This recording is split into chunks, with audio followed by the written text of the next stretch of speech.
क्या हो गया इसको?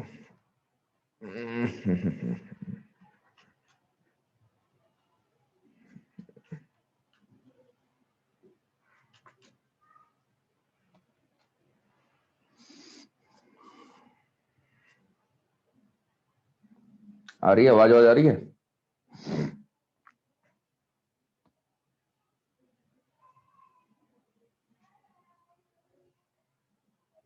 ठीक है ठीक है ठीक है, आ गया आ गया। चलो फिर मामला स्टार्ट करते हैं।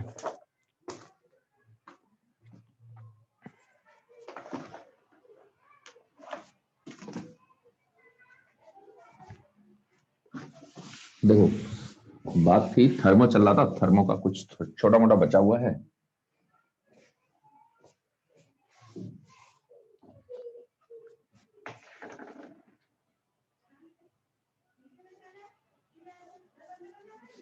ठीक है, आइसोबारिक चल रहा था, आइसोबारिक हो गया था। ठीक है ना, आइसोबारिक तो हो गया था हमारा। तो आइसोकोरिक में क्या देखा, क्या रिवाइज कराना है? ठीक है, वो सब तो सिंपल ही था। अब आपका तीसरा आ जाएगा। तीसरा प्रोसेस जो है वो आइसोथर्मल है। आइसोथर्मल प्रोसेस, आइसोथर्मल प्रोसेस क्या होता है? जिसमें टेम्परेचर कांस्टेंट रहता है। केमिस्ट्री के पॉइंट ऑफ व्यू से बोलोगे तो बॉयल्स लॉ, बॉयल्स लॉ का बॉयल्स ने दिया था इसका। अरे कुछ कहे, कुछ नहीं कहते हो, पीवी इक्वल टू एनआरटी होता है। वो कहता है अगर टेम्परेचर कांस्टेंट होगा P1 V1 is equal to P2 V2। क्या डाउट है भाई?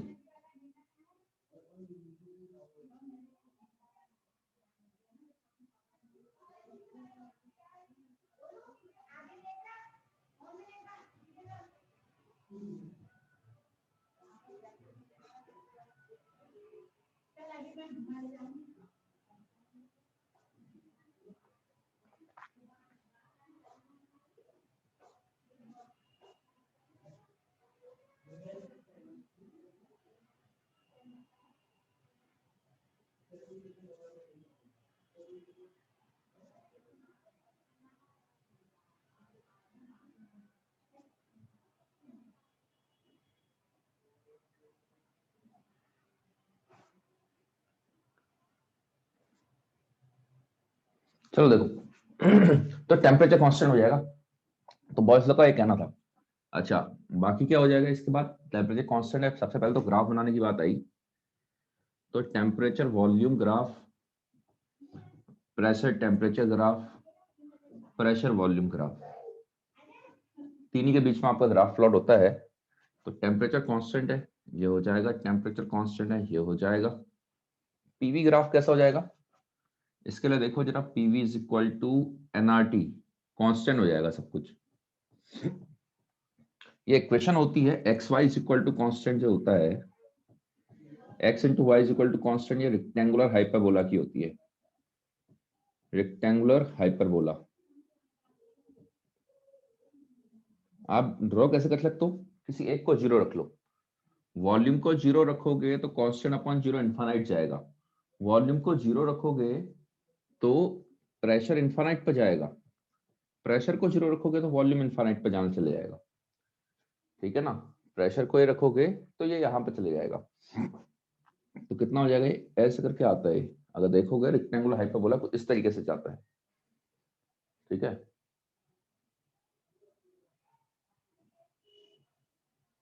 अरे कोई सा भी बना लो यार, वीटी ग्राफ बना लो, वीटी वीटी वीटी ग्राफ बना तो दिए।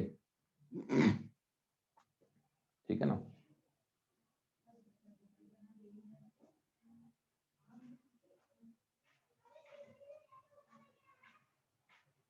अरे कोई गरीब घुस के आ गया भाई हैं? गरीब कोई पढ़ने का वो है पूरा है। अरे उसकी टेंशन मत लो यार, गरीब है कोई है, तुम पढ़ते जाओ, तुम अपना काम करो बस। ठीक है, तो रेक्टेंगुलर हाइपरबोला। बाकी चीज क्या है उसके आगे? उसके आगे आपका क्या रहता है इसमें? अच्छा, टेम्परेचर कांस्टेंट है तो मतलब डेल्टा टी जीरो हो जाएगा। टेम्परेचर कांस्टेंट है। अच्छा, सबसे पहले तो हम वर्क टन निकालते हैं। वर्क टन निकालने जाएंगे, इंटीग्रेशन पीडीवी। अब फंस गए ना, इंटीग्रेट कैसे करेंगे? प्रेशर कांस्टेंट है नहीं, अगर ये वॉल्यूम होता, वीडीवी होता तो इंटीग्रेट हो जाता, पीडीपी होता तो इंटीग्रेट हो जाता, और प्रेशर कांस्टेंट है नहीं। अब चीजें फंस जाएंगी यहाँ पर इंटीग्रेट कैसे करोगे? तो देखो अपने पास कहानी है कि भाई पीवी इज इक्वल टू कोई कांस्टेंट चल रहा है, एनआरटी आपका कोई कांस्टेंट हो जाएगा। तो क्या करो, यहाँ से प्रेशर को हटा दो, प्रेशर को हटा के सी अपॉन वी लिख दो, ये डीवी, ये बन जाएगा आपका इंटीग्रेशन। ठीक है, तो यहां से सी को बाहर कर लो, इंटीग्रेशन डीवी अपॉन वी बन जाएगा। हम्म, ठीक है। इसको कहां से, V1 से लेकर V2 तक इंटीग्रेट कर लो। V1 से V2 तक इंटीग्रेट करोगे तो कितना आएगा? पहले तो डीवी अपॉन वी का इंटीग्रेशन आप जानते हो, इसका इंटीग्रेशन आप जानते हो। ये इंटीग्रेशन जो होता है ये लॉग में आ जाता है, लॉग वी, V1 से लेकर V2 तक। ठीक है, ये कितना हो जाएगा? अच्छा, ये सी क्या है? सी बेसिकली सी कुछ नहीं है, एनआरटी है। ऐसे हटाओ, ऐसे हटाओ, इसमें जरूरत नहीं पड़ेगी आपको, सीधे एनआरटी लिख दो। एनआरटी, ये तो कांस्टेंट है, बाहर आ जाएगा, ये आपका एनआरटी बन गया। ये कितना हो जाएगा? NRT log upper limit minus log lower limit. Log में क्या होता है? लॉग ए माइनस लॉग बी। लैग कर रहा है क्या मेरा? वो लैग हो रहा है? नहीं हो रहा भाई। NRT log l n V2 upon V1। ठीक है, अरे मेरा लैग नहीं होता भाई, बहुत तगड़ी स्पीड अपने पास, अंबानी खुद आके देके गया यहाँ। तो ये हो जाता है आपका। अच्छा, इसी को आप रिड्यूस कर सकते हो, क्योंकि P1 V1 is equal to P2 V2 चल रहा है। क्यों? टेम्परेचर कांस्टेंट है, नंबर ऑफ मोल्स फिक्स होते हैं, आर की वैल्यू फिक्स होती है। तो आप बोल सकते हो पीवी का प्रोडक्ट जो है वो कांस्टेंट हो गया है। तो यहां से आप चाहो तो P1 V1 is equal to P2 V2 लिख के आप क्या कर सकते हो, V2 अपॉन V1 को P2 अपॉन P1 में लिख सकते हो। आप चाहो तो इसको NRT log P2 upon P1 upon P2 भी लिख सकते हो। यहां से देखो V2 अपॉन V1 बन जाएगा P2 अपॉन P1। ठीक है, ये वर्क डन आ गया। आइसोथर्मल में ये आ जाता है। मैं तो कहूंगा यार वाला ही याद रखो, ये वाला याद रख लो बस, NRT log we final upon we initial. होता सब पीडीवी से ही चालू है, कोई भी जनरल प्रोसेस होता है तो। अच्छा, बाकी बची क्या? ये तो वर्क डन की बात हो गई। अगला क्या बचा? Delta u. भाई डेल्टा यू होता है f n c b delta t. अब हम एफ बाई डेल्टा टी, अब हम कर लेंगे, अब हम डायरेक्ट करेंगे n c b delta t. अब डेल्टा टी तो हो गया जीरो, टेम्परेचर कांस्टेंट है, तो इंटरनल एनर्जी जो रहती है वो कांस्टेंट रहती है आपकी इस केस में। अच्छा, डेल्टा क्यू की बात देखोगे, डेल्टा क्यू कितना हो जाएगा? डेल्टा क्यू होता है डेल्टा यू प्लस डब्ल्यू। तो डेल्टा क्यू भी NRT log we final upon we initial हो जाता है। ठीक है, डेल्टा क्यू निकालना होता है तो यहां से निकालोगे आप। अब एक साइड से आप बोलोगे यार डेल्टा क्यू तो एनसी डेल्टा टी भी होता है, किसी को ऐसा लगता है delta Q NC delta T तो होता ही होता है। अब डेल्टा टी जीरो है तो डेल्टा क्यू क्यों नहीं जीरो आ रहा है? देखो ऐसा होता है, नॉट डिफाइंड फॉर्म होती है यहाँ से, डेल्टा टी जीरो होता है, सी डिफाइन नहीं होता इस केस में, सी इनफाइनाइट हो जाता है बेसिकली आपका। सी इसका इनफाइनाइट बोल सकते हो या नॉट डिफाइंड बोल सकते हो, वैसे तो नॉट डिफाइंड बोला जाता है, क्योंकि डेल्टा क्यू आपका इधर की साइड से आप बनाओगे ये NRT log we final upon we initial. तो सी की वैल्यू कितनी आ जाती है? सी की वैल्यू आ जाएगी एनआरटी लॉग ये v final upon we initial upon n delta t.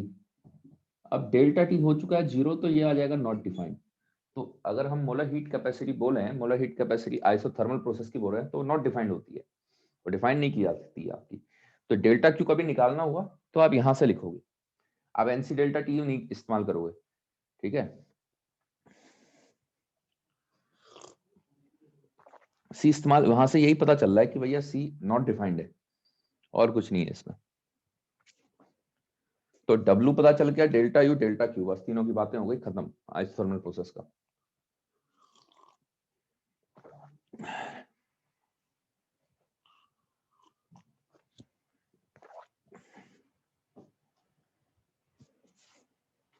हो जाएगा तो बता देना।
हाँ भाई हो गया है।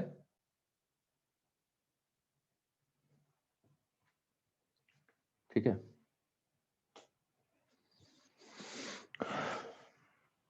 अरे यार इन सब में से चीजें आती हैं। एक एडियाबैटिक चौथा प्रोसेस होता है एडियाबैटिक प्रोसेस। ठीक है, एडियाबैटिक प्रोसेस एक और है, उसको दिमाग पे रख लो।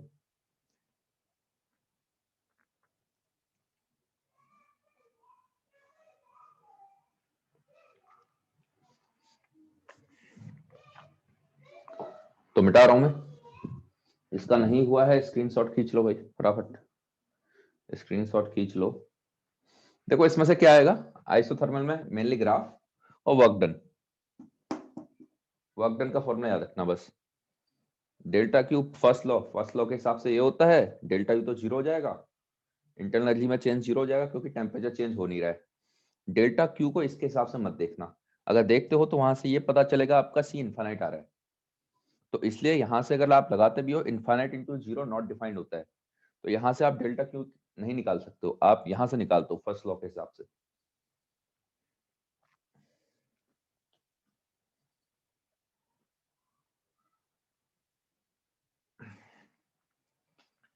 बता दो, ठीक है। अगला आपका आता है, इसमें चौथा प्रोसेस है एडियाबैटिक प्रोसेस। चौथा प्रोसेस है एडियाबैटिक प्रोसेस।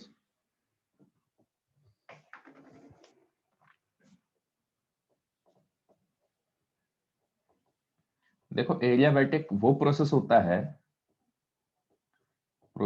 है जिसके लिए डेल्टा क्यू जीरो होता है।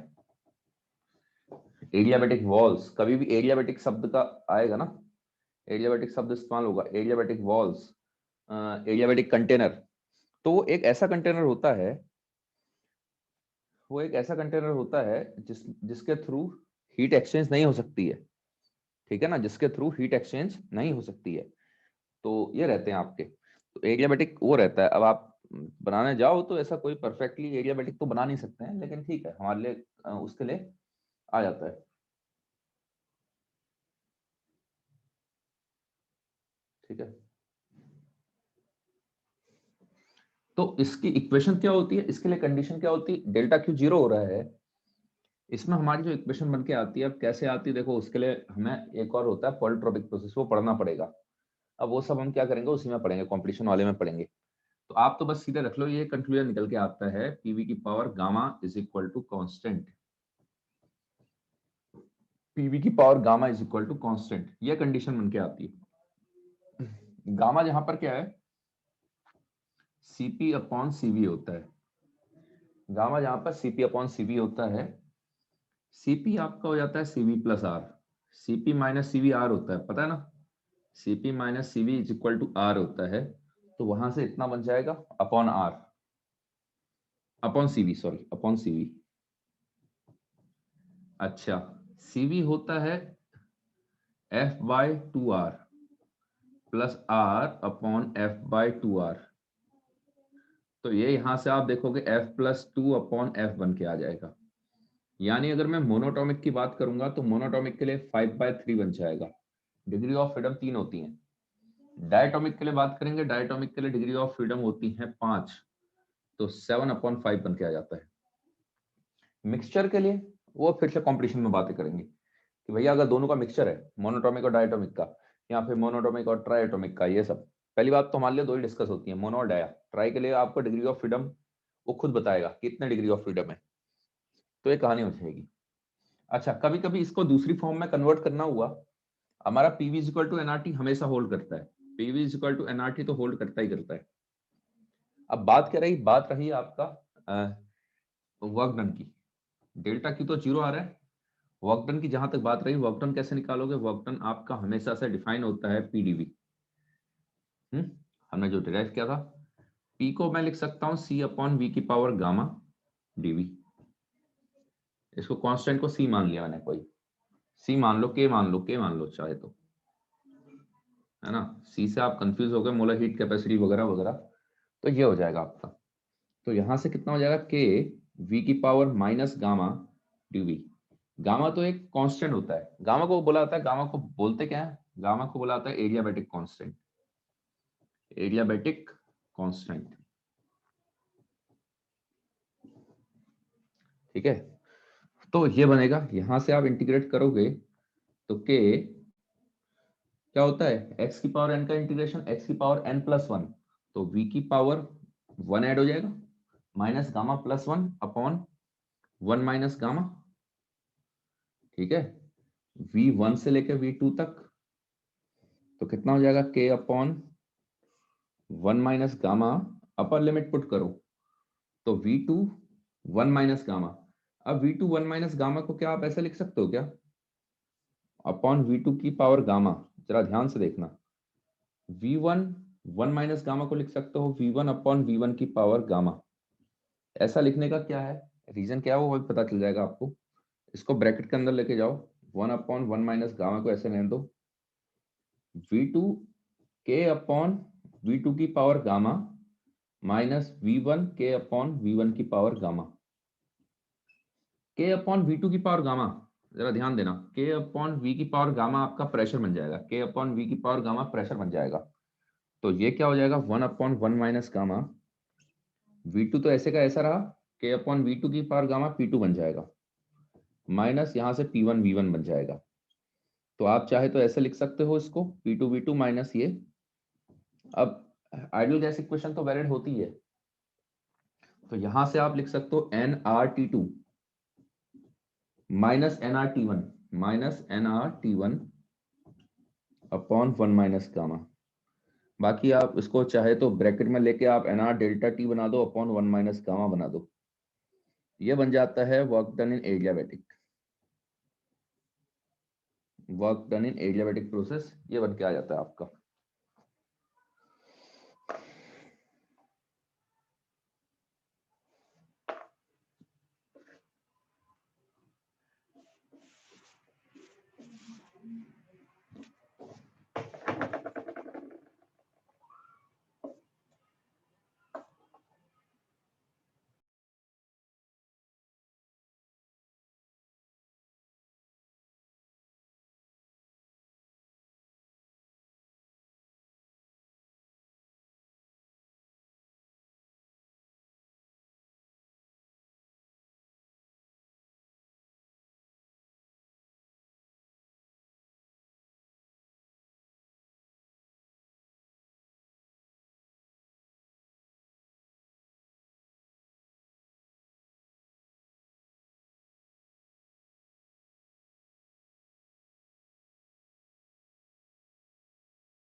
जो लेट ज्वाइन कर रखे हैं वो थोड़ा सा देख लेना, उसमें से रिकॉर्डिंग रिकॉर्डिंग में से देख लेना, ज्यादा नहीं छोड़ो, 10 मिनट का ही छोड़ो,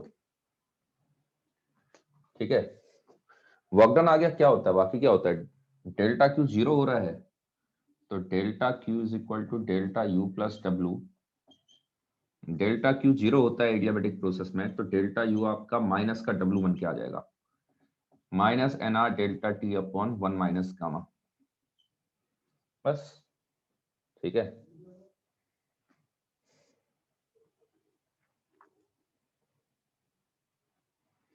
आप चाहो तो इसको एनसीवी डेल्टा टीवी लिखोगे ना, सेम आंसर आता है, एनसीवी डेल्टा टीवी लिख सकते हो, सेम ही आंसर आएगा। गामा को लिखो सीपी अपॉन सीवी, फिर वहां से कन्वर्ट करोगे ना तो आंसर सेम ही बनेगा वो, उसकी टेंशन ना लो आप। देखो अभी इसको बना ही देते हैं। ठीक है, n are delta t, gamma क्या था, गामा था सीपी अपॉन सीवी, तो कितना बनेगा, n r CV delta t, नीचे आ जाएगा आपका, माइनस का साइन चल रहा है, ये क्या बनेगा, CV minus CP, CV minus CP आपका माइनस का आर बना देता है, माइनस का आर बना देता है। यानी कहने का मतलब ये है, कैसे भी कर लो आप, कहीं से भी वो कर लो, चाहे एनसीवी डेल्टा टी से चल लो डेल्टा यू के लिए, यहाँ वर्क डन का नेगेटिव लगा लो, बात एक ही है, ये हो जाएगा आपका।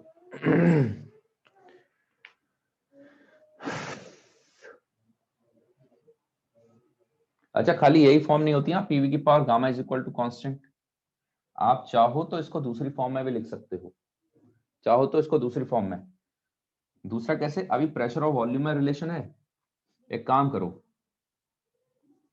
प्रेशर को हटा के लिख दो, प्रेशर की जगह लिख दो N are T upon V, और वी की power gamma is equal to constant.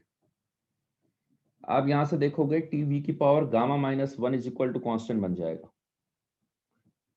ये भी एक फॉर्म होती है एडियाबैटिक की, ये भी इक्वेशन है, वो प्रेशर वॉल्यूम में रिलेशन है, ये टेम्परेचर वॉल्यूम में, कैसे लेके आए,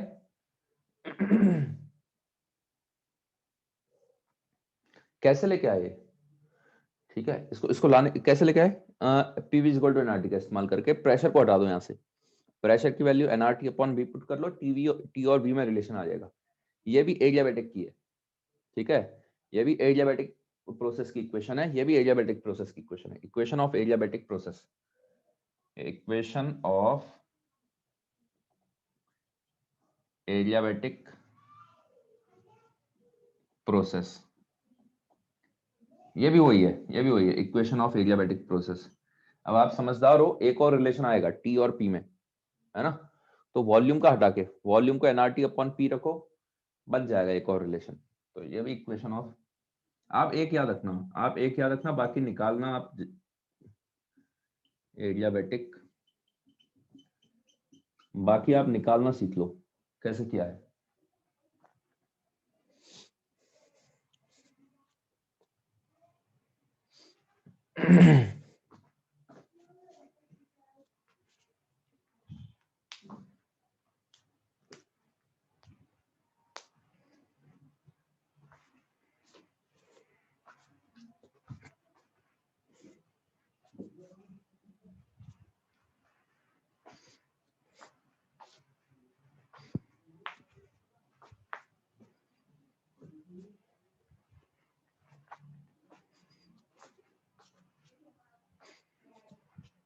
हो जाए तो बता देना।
हाँ भाई, कॉपी कर लिया क्या?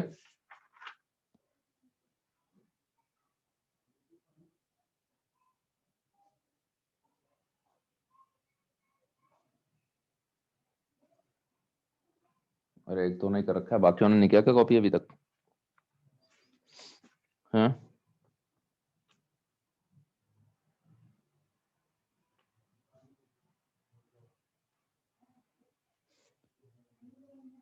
ठीक है, चलो आगे बढ़ते हैं। ठीक है, बस यही 4 प्रोसेस है मेन।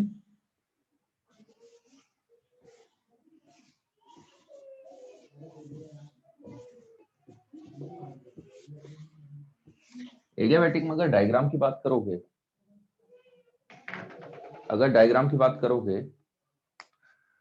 तो डायग्राम के हिसाब से क्या हो जाएगा, पीवी डायग्राम अगर बनाओगे ना, पीवी की पावर गामा का डायग्राम जो होता है वो ऐसा ही आता है। ठीक है, ऐसा ही निकल के आता है, लेकिन ये रेक्टेंगुलर हाइपरबोला नहीं है। PV is equal to constant जो ग्राफ आता है, रेक्टेंगुलर हाइपरबोला नहीं है। कल के दिन में आता है एक क्वेश्चन आता है स्लोप कंपेरिजन का, स्लोप कंपैरिजन।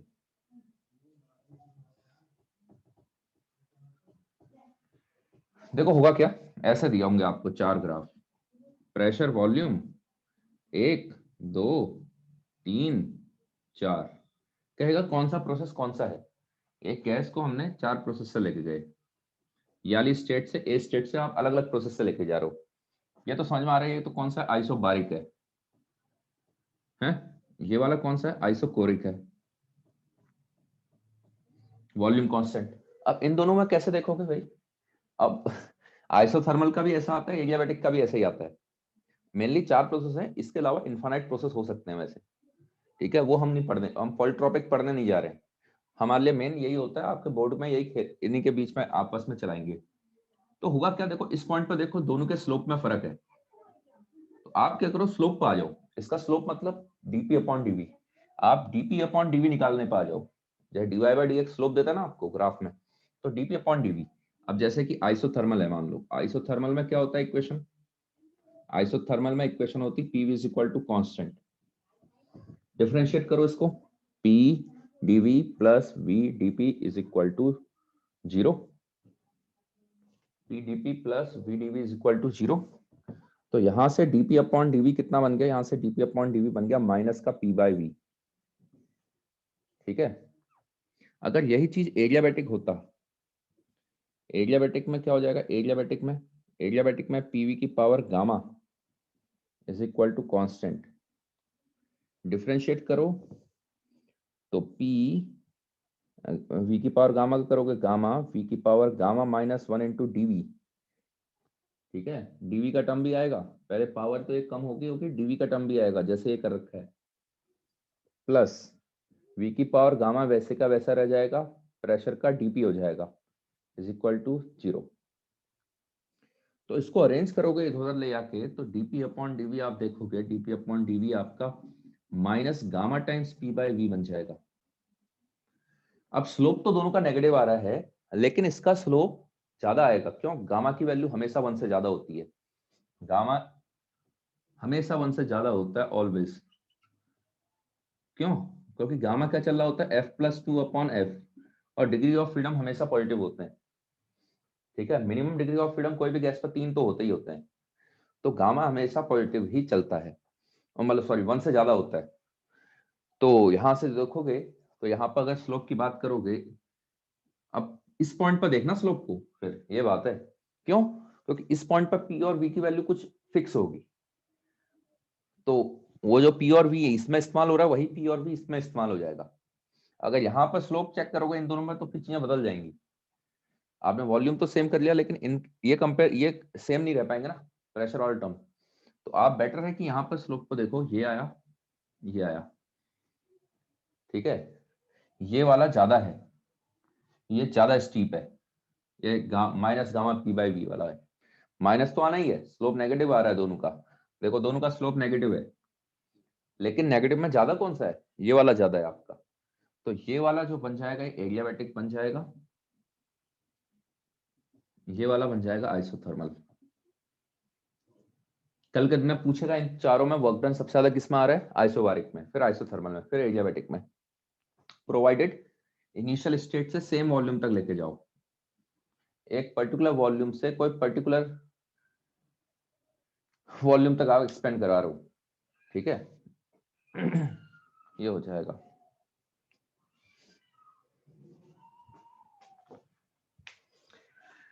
याद रखना एक चीज, ये मैं यहाँ से एक स्टेट से एक्सपेंड करा रहा हूँ चीजों को, अगर कंप्रेस कराऊंगा ना तो ग्राफ एक दूसरे को कट कर जाएंगे, आइसोथर्मल वाला यहाँ निकलेगा, एडियाबैटिक वाला ऊपर चले जाएगा, आइसोबारिक वाला तो ऐसे ही चलेगा।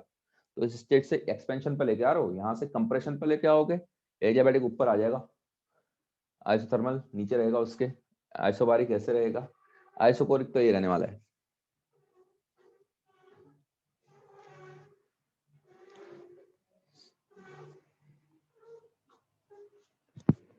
इसका बनाओगे ना वी को इन्फानाइट रख दो तो प्रेशर जीरो आ जाएगा, वी को जीरो रखो प्रेशर इन्फानाइट आ जाएगा।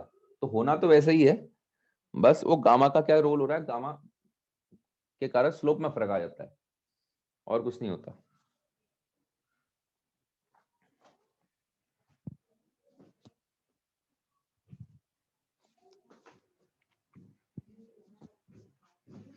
केवीपीआर दिया होगा, बेइज्जती हो गई होगी गंदी वाली है। केवीपीआई वगैरह निकालना है, कोशिश करो, वो करके चलो, एचएलपी तक लेवल बना के चलो अपना। इस साल तो वैसे ही टफ पड़ता हो, लेकिन ऐसा कुछ नहीं है, जो तुम्हारी कंडीशन हो बहुतों की कंडीशन होगी। हाँ हाँ,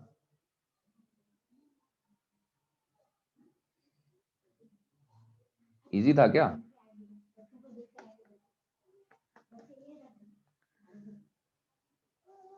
11th का जितना पढ़ा है उतने में से तो इजी लग रहा होगा, लेकिन जो बाकी पढ़ाई नहीं है, बायो इजी था, सर्विस, अरे तुम छोड़ दो भाई। हाँ, अरे भाई दिक्कत आती है, जो तुम्हें इजी लग रहा है वो बहुतों को इजी लग रहा होगा, जो तुम्हें टफ लग रहा है।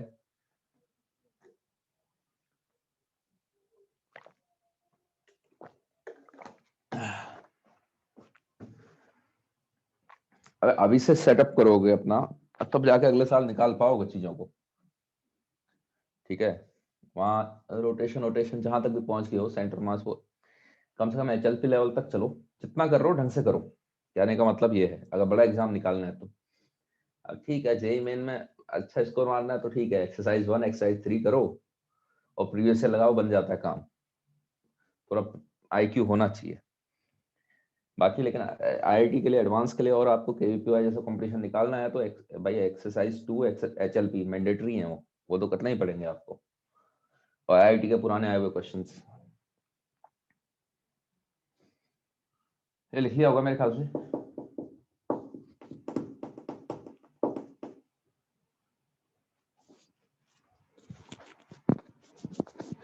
अच्छा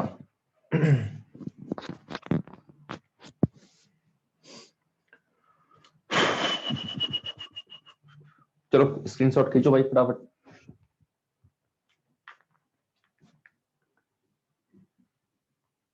ठीक है, अब एक होता है साइक्लिक प्रोसेस।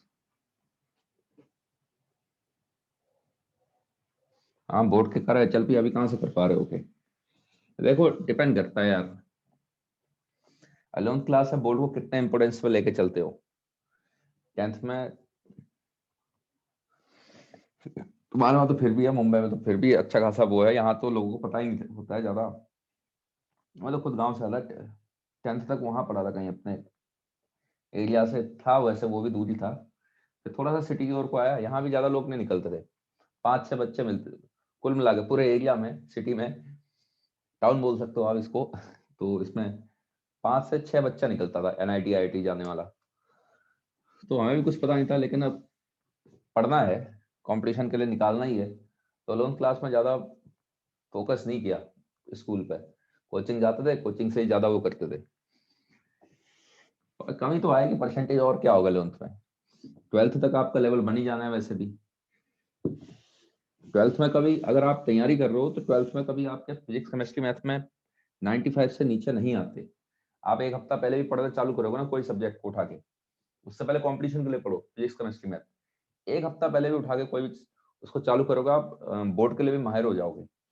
आ जाते हैं, मतलब मैं सीबीएसई की बात कर रहा हूँ, सीबीएसई में तो 95 के अराउंड आराम से पड़ता है इसको।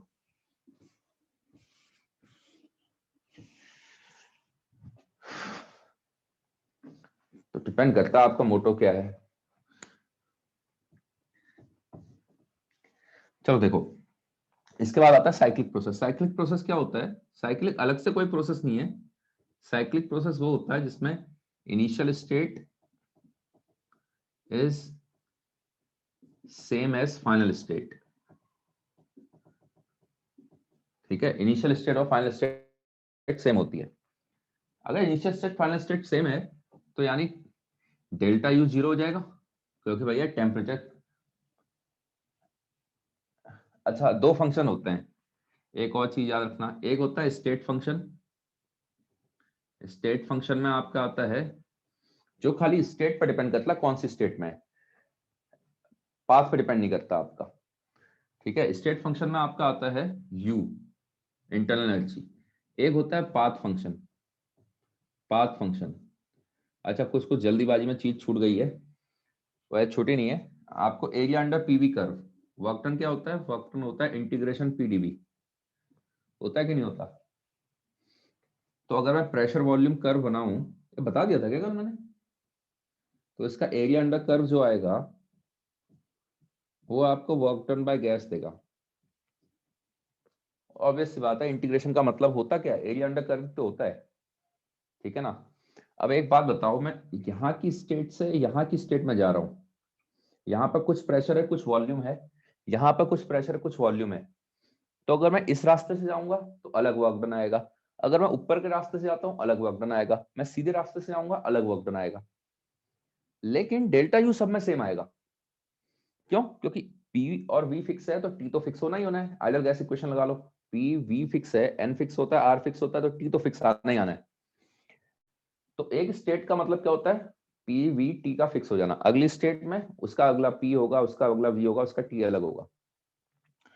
तो जब तो क्या हो जाता है? यू यू आपका चलता है, फॉर्मूला चलता है F by two N R delta T, N C V delta T. तो डेल्टा टी से मैटर है उसको, उसको और किसी से मतलब नहीं है कौन से रास्ते से लेके जा रहे हो, उसको इनिशियल टेम्परेचर फाइनल टेम्परेचर से मतलब है। आप ऐसे लेके जाओ, आप ऐसे लेके जाओ, क्या फर्क पड़ता है? ठीक है, आप ऐसे लेके जाओ तो ए बी सी में डब्ल्यू ए सबसे ज्यादा आएगा, डब्ल्यू बी उसके बाद है, उसके बाद डब्ल्यू सी है। तो आपको ये समझ में आ रहा होगा, एक स्टेट से दूसरे स्टेट में जाने के लिए प्रोसेस इनफाइनाइट हो सकते हैं। आप और नीचे से लेके जाओ, आप घुमा के लेके जाओ, कैसा भी कर्व बना दो, आप ए से बी ज्वाइन, ए से यहां से 1 to 2 पर जाना है आपको। तो इनिशियल स्टेट से लेके फाइनल स्टेट पर जाने के इनफाइनाइट प्रोसेस होते हैं। तो सबसे वर्क डन अलग अलग निकल के आ रहा है आपका। तो यानी पाथ फंक्शन में वर्क तो आ ही जाएगा और क्यू भी आ जाएगा। क्यू क्यों आएगा? क्योंकि डेल्टा यू प्लस डब्ल्यू है। एक पाथ फंक्शन को ऐड करोगे, एक स्टेट फंक्शन को ऐड करोगे, तो पाथ फंक्शन डोमिनेट करेगा, रास्ते पर तो मैटर कर ही जाएगा ना। स्टेट फंक्शन कह रहा है ठीक है, इन दोनों पर डिपेंड कर रहा है, और उसके साथ एडिशन हो रहा है पाथ फंक्शन का, तो पाथ पर तो डिपेंडेंट आ ही जाएंगी चीजें। आप ऐसे भी समझ लो, कहीं भी हमने सब जगह F by two N R delta D लगाया, कोई भी प्रोसेस हो जाए, लेकिन वर्क डन को पीडीवी लगाया, सब में अलग अलग निकल के आया। आइसोकोरिक हो रहा है, जीरो आ रहा है, सब में अलग अलग चीजें निकल के आ रही है। लेकिन यू हमेशा f by two N R delta t ही लिखा है हमने, डेल्टा यू। तो ये हो जाता है आपका। तो स्टेट मतलब क्या होती है? एक स्टेट मतलब प्रेशर वॉल्यूम टेम्परेचर, वही चीजें बताती हैं। इस स्टेट में हुआ अभी कौन से, जब फिजिक्स में तुम्हारे इतने नंबर आ रहे, केमिस्ट्री में इतने आ रहे, मैथ्स में इतने आ रहे, अगली स्टेट क्या है, अगले टेस्ट में आपका हाल बुरा है। और तो वो सब चीजें होती हैं। तो साइक्लिक प्रोसेस क्या होता है? जिसमें initial state final state same होती है। एग्जाम्पल के लिए मैं बता देता हूँ, ये हो गया आपका, ये हो गया साइक्लिक प्रोसेस। पीवी डायग्राम अगर मैं बनाता हूँ या टीवी डायग्राम बनाता हूँ, मान लो यहाँ से चालू किया है, यहाँ पर वापस आ गया है, यहाँ से घूम के वापस आ गया है, मान लो ये है, ये आपका साइक्लिक प्रोसेस हो जाएगा। ये मान लो, लो ये साइक्लिक प्रोसेस है। ठीक है, एक बंद डायग्राम, कोई भी क्लोज फिगर आपका, अब ये चाहे टेम्परेचर वॉल्यूम का हो, कोई मैटर नहीं करता, यहां से चालू कर रहा है, गया आया वापस आ गया। तो ये सब आपके एग्जांपल्स हैं। और लिखना और करना है, डब्बा बना दो, लो पीटी डायग्राम बना लो, क्या फर्क पड़ता है। ये होता है आपका साइक्लिक प्रोसेस। तो साइक्लिक प्रोसेस में डेल्टा यू आपका 0 आता है, ठीक है।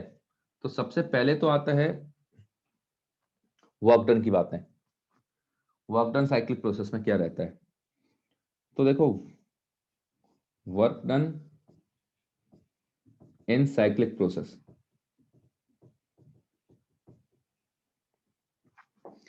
अब आपने, चलो हम सर्कल से समझ लेते हैं, और ये चीज सब में वैलिड है। हाँ?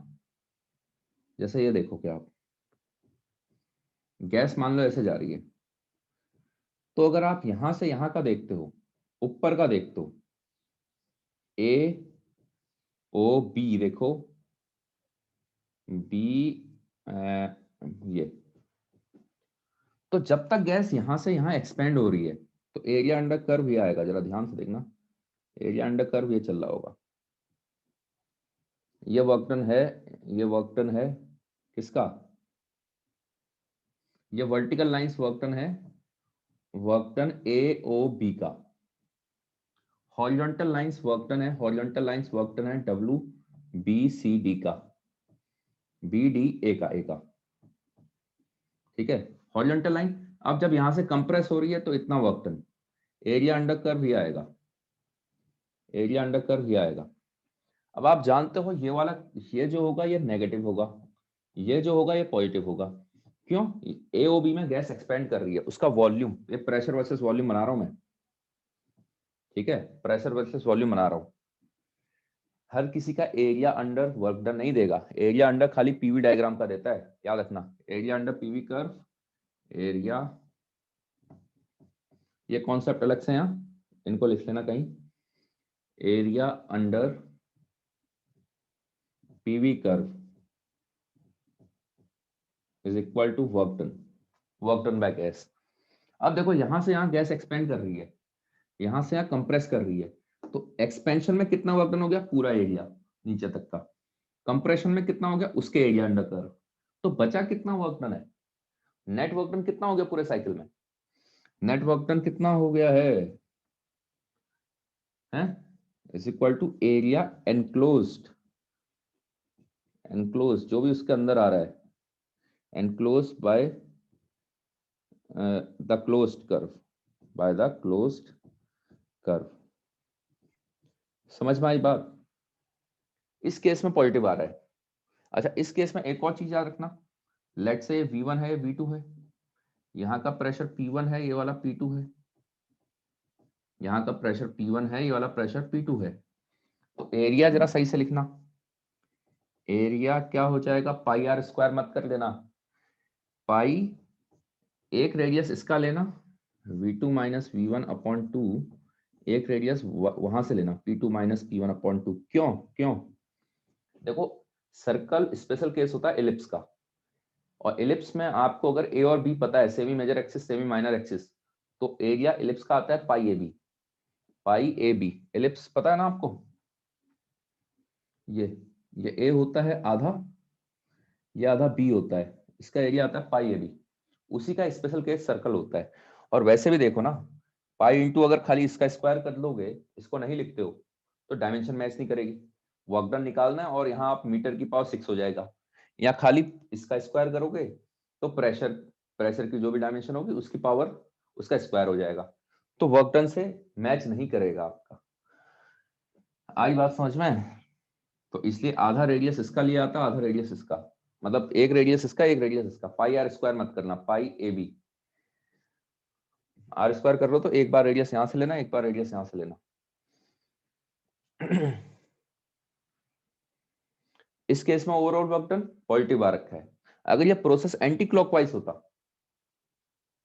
तो, और याद रखना area enclose by the closed PV curve, हर कोई कर्व में नहीं होगा, ओनली पीवी कर्व। देखो प्रोसेस क्लॉकवाइज है तो ऐसा आ रहा है, अगर यही प्रोसेस एंटी क्लॉकवाइज होता तो वर्क डन नेगेटिव आ जाता, आता है इतना ही लेकिन नेगेटिव का आ जाता। ठीक है।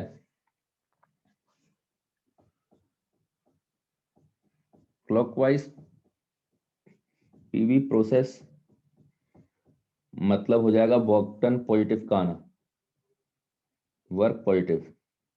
एंटी क्लॉकवाइज होगा, वर्क नेगेटिव का आ जाएगा आपको। ये हो जाती हैं बातें इसमें।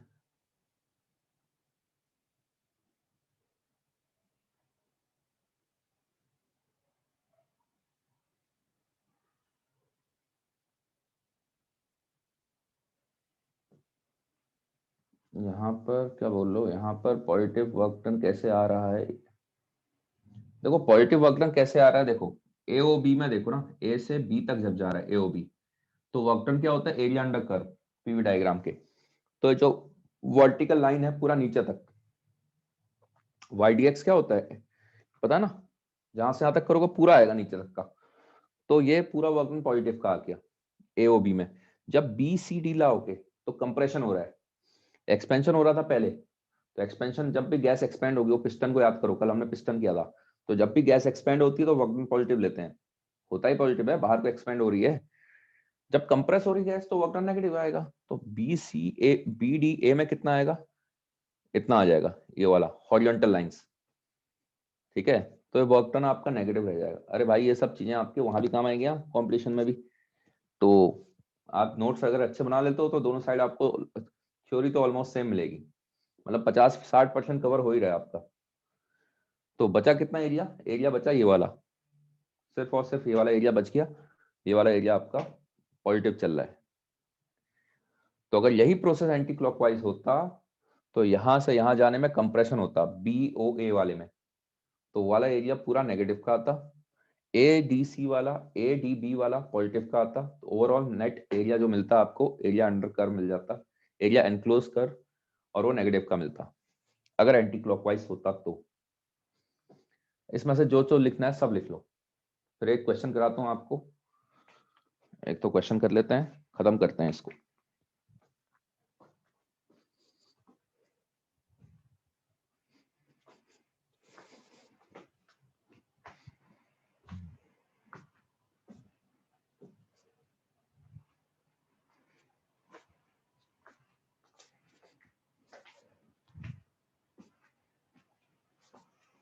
अरे कॉमन चैप्टर इस बार किस किसका है, कौन सा है अगला कॉमन चैप्टर? इसके बाद हम कौन सा कर रहे हैं, ऑक्सीलेशन एंड वेव्स कर रहे हैं क्या हम लोग?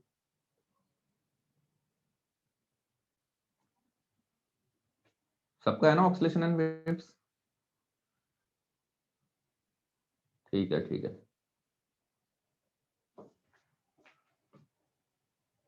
तो वो कहना है ऑक्सीलेशन वेव साउंड वाला, तो उसमें स्ट्रिंग भी तो होगी,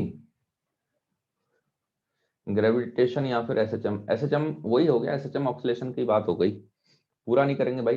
एसएचएम, एसएचएम तक एडवांस के लिए अच्छा टॉपिक है, रोटेशन फिर एसएचएम, उसके बाद फिजिक्स हल्की होती है थोड़ा सा। तो पहले हम ऑक्सीलेशन एंड वेव करेंगे। ऑक्सीलेशन में वही, ऑक्सीलेशन मतलब एसएचएम, सिंपल हार्मोनिक मोशन।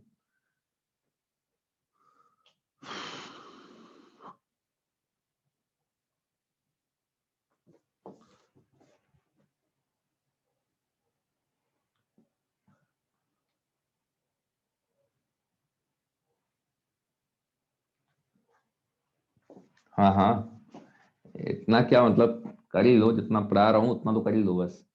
जितना लेक्चर हो जाते हैं उतना सब काम का ही रहेगा।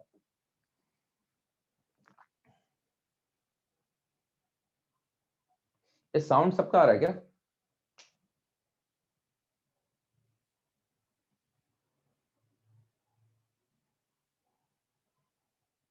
ठीक है।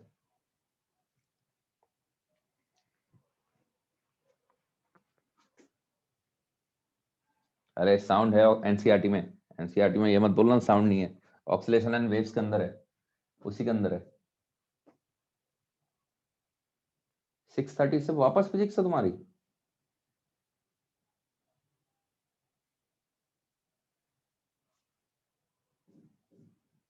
क्या बोल रहे हो भाई? और कब तक है?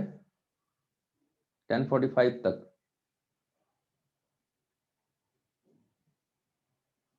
10:45 तक है, 6:30 से 8:30 तक। ऑक्सीलेशन करवाओ, उसका टेस्ट है। अरे यार हिसाब से तो चलेंगे, आगे पीछे वैसे कैसे हटा देंगे इसको, खत्म होने दो।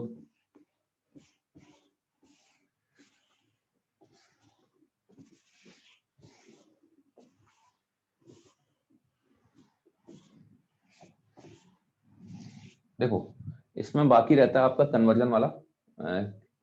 ये चैप्टर बचा, ये आधा घंटा मान लो, आप आधा घंटा 20 मिनट मान लो। फटाफट एक दो क्वेश्चन कर लेते हैं।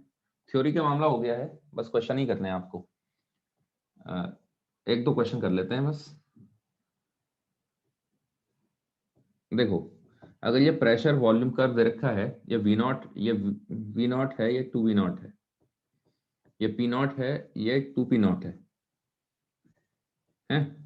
ये प्रोसेस चल रहा है। आपसे कहेंगे इसका डायग्राम बनाओ। कौन सा diagram?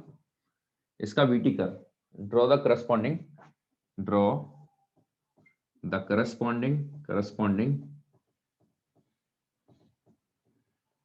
VT and PT curve. कुछ ऐसे करके आएगा। तो जरा ध्यान दो, एन मोल्स दे रखे होंगे गैस के, तो ए पर क्या हो जाएगा, ए पर जो टेम्परेचर आएगा, ए पर जो टेम्परेचर आएगा वो आ जाएगा मेरे ख्याल से P not V not upon N R. बताओ, है ना? ए पर टेम्परेचर इतना आ जाएगा, P V equal to N R T लगाओगे। अच्छा टेम्परेचर बी पर जो आएगा वो आएगा 2 P not V not upon N R. Temperature जो डी पर आएगा वो भी इतना आएगा, P not 2 V not upon N R. जरा ध्यान से देखते जाओ, जल्दी जल्दी। ये हो जाएगा आपका 2 P not 2 V not upon N R. अच्छा मान लो इसको टी नॉट बोल दो, तो ये 2 टी नॉट है, ये 2 टी नॉट है, हटाओ, ये आपका 4 टी नॉट है। इतनी कहानी हो गई। तो टेम्परेचर हर एक पॉइंट पर निकाल दिया आपने, क्योंकि हमें जरूरत पड़ेगी ना। अच्छा बाकी प्रोसेस आइडेंटिफाई कर लो, प्रोसेस देख लो, ए टू बी कैसा प्रोसेस है।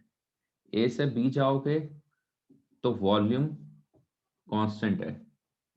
वॉल्यूम कांस्टेंट है, इसका क्या मतलब हो गया? इसका मतलब ये हो गया है, अगर मेरे को पीटी कर्व की जरूरत पड़ेगी तो मैं पी की value N R upon V not upon T लिख सकता हूँ। मतलब y is equal to M X कुछ फॉलो करेगा ये। अच्छा बी टू सी प्रोसेस कैसा है? बी टू सी प्रोसेस है आपका आइस प्रेशर कांस्टेंट वाला, प्रेशर कांस्टेंट वाला। तो कल के दिन में अगर मेरे को वॉल्यूम और टेम्परेचर का ग्राफ बनाना है तो N R upon pressure, pressure चल रहा है 2 पी नॉट इंटू टी वाला, ये चल जाएगा। फिर से y is equal to M X की लाइन है।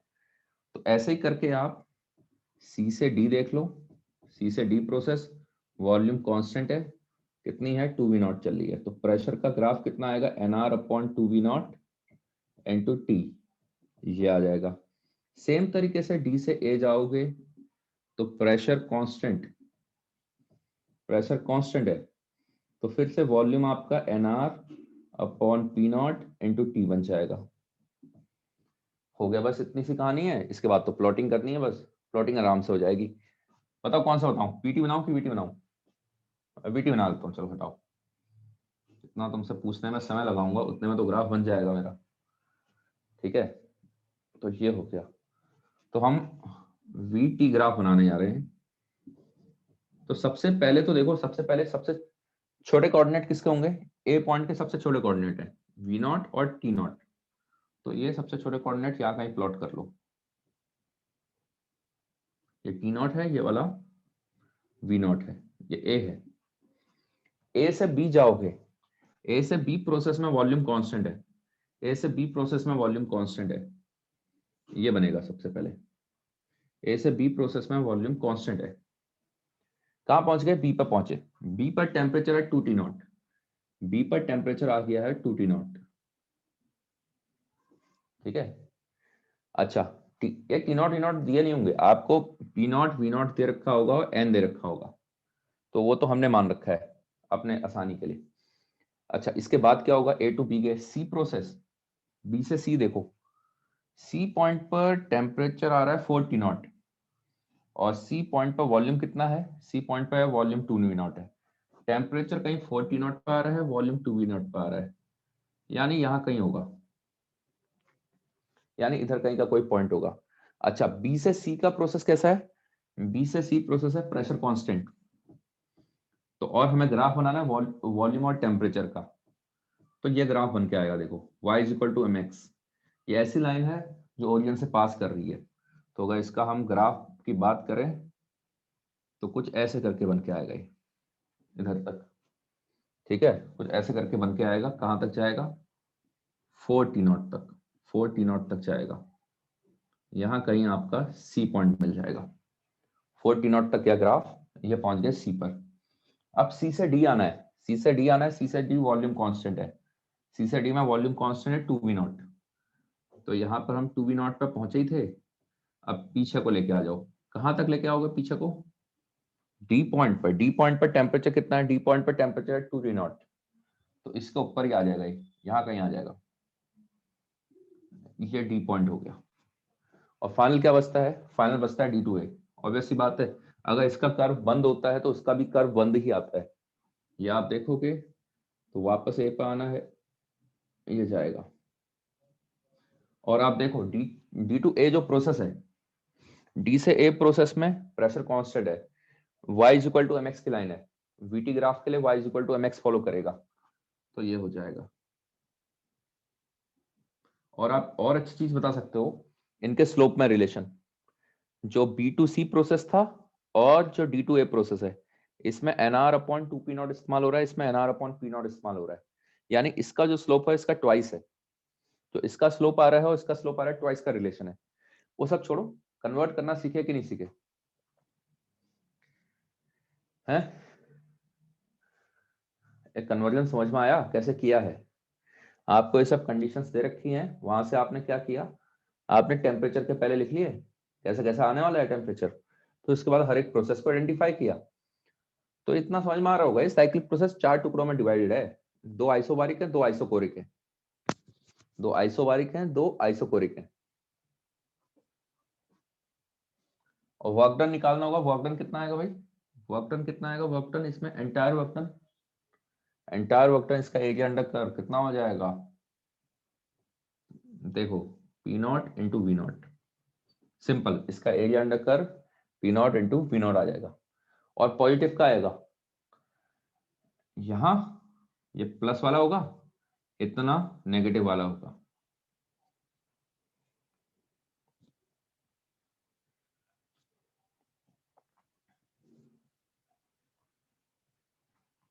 मेरे ख्याल से करस्पॉन्डिंग आप पीटी कर्व बना सकते हो, जल्दी से बना लो। और उसके बाद एक क्वेश्चन और कर लो, बस खत्म करते हैं इसके बाद थर्मो का।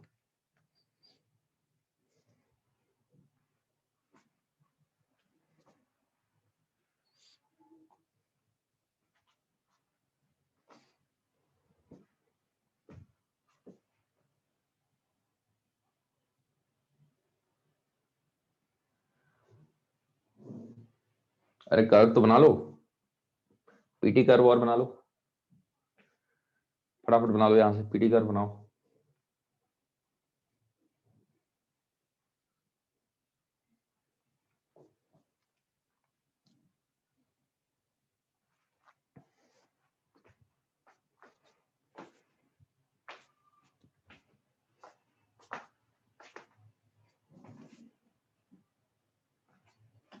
अरे पीटी कर्व भी बना लिया। Done sir, done sir.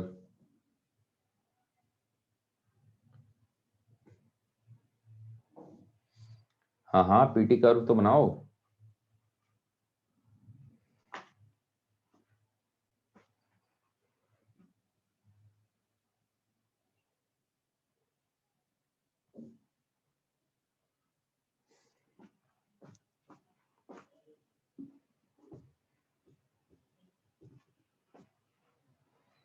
अबे तो कल वाला जो है वो फाइनल है क्या तुम्हारे एग्जाम आजकल जो होने वाले हैं? कि मतलब इसके बेस पे 12th चालू हो जाएगा, ऐसा है क्या कुछ? मार्च वार्च में है? अरे तो इतना काहे टेंशन ले रहे हो भाई? इसके बाद और होगा ना एग्जाम 11th में, जिसके बिहाफ पर 12th में जाओगे। डीएवी का प्रिपरेटरी है, फाइनल मार्च है। हाँ ठीक है ना। बाकियों का तुम्हारा कौन सा है? एनएचपीएस का। एनएचपीएस का फाइनल है? कब है? फरवरी में कि मार्च में? कब से एनएचपीएस का? 8 फेब से। अरे वाह, कोरोना का पहला टीका तुम्ही को लग रहा है? लग रहा है, हैं? बढ़िया है, बढ़िया है। अच्छा ऑनलाइन है, अरे फिर क्या दिक्कत है, बगल में किताब खोल के बैठ जाना, और क्या। एक प्रेशर रहता है। अरे 10th में होनहार रहे हो अगर कॉलेज में अपने, तो दिक्कत नहीं है। अबे इतना को थोड़ी ना फेल करेंगे, फीस ले रहा है तुमसे, है?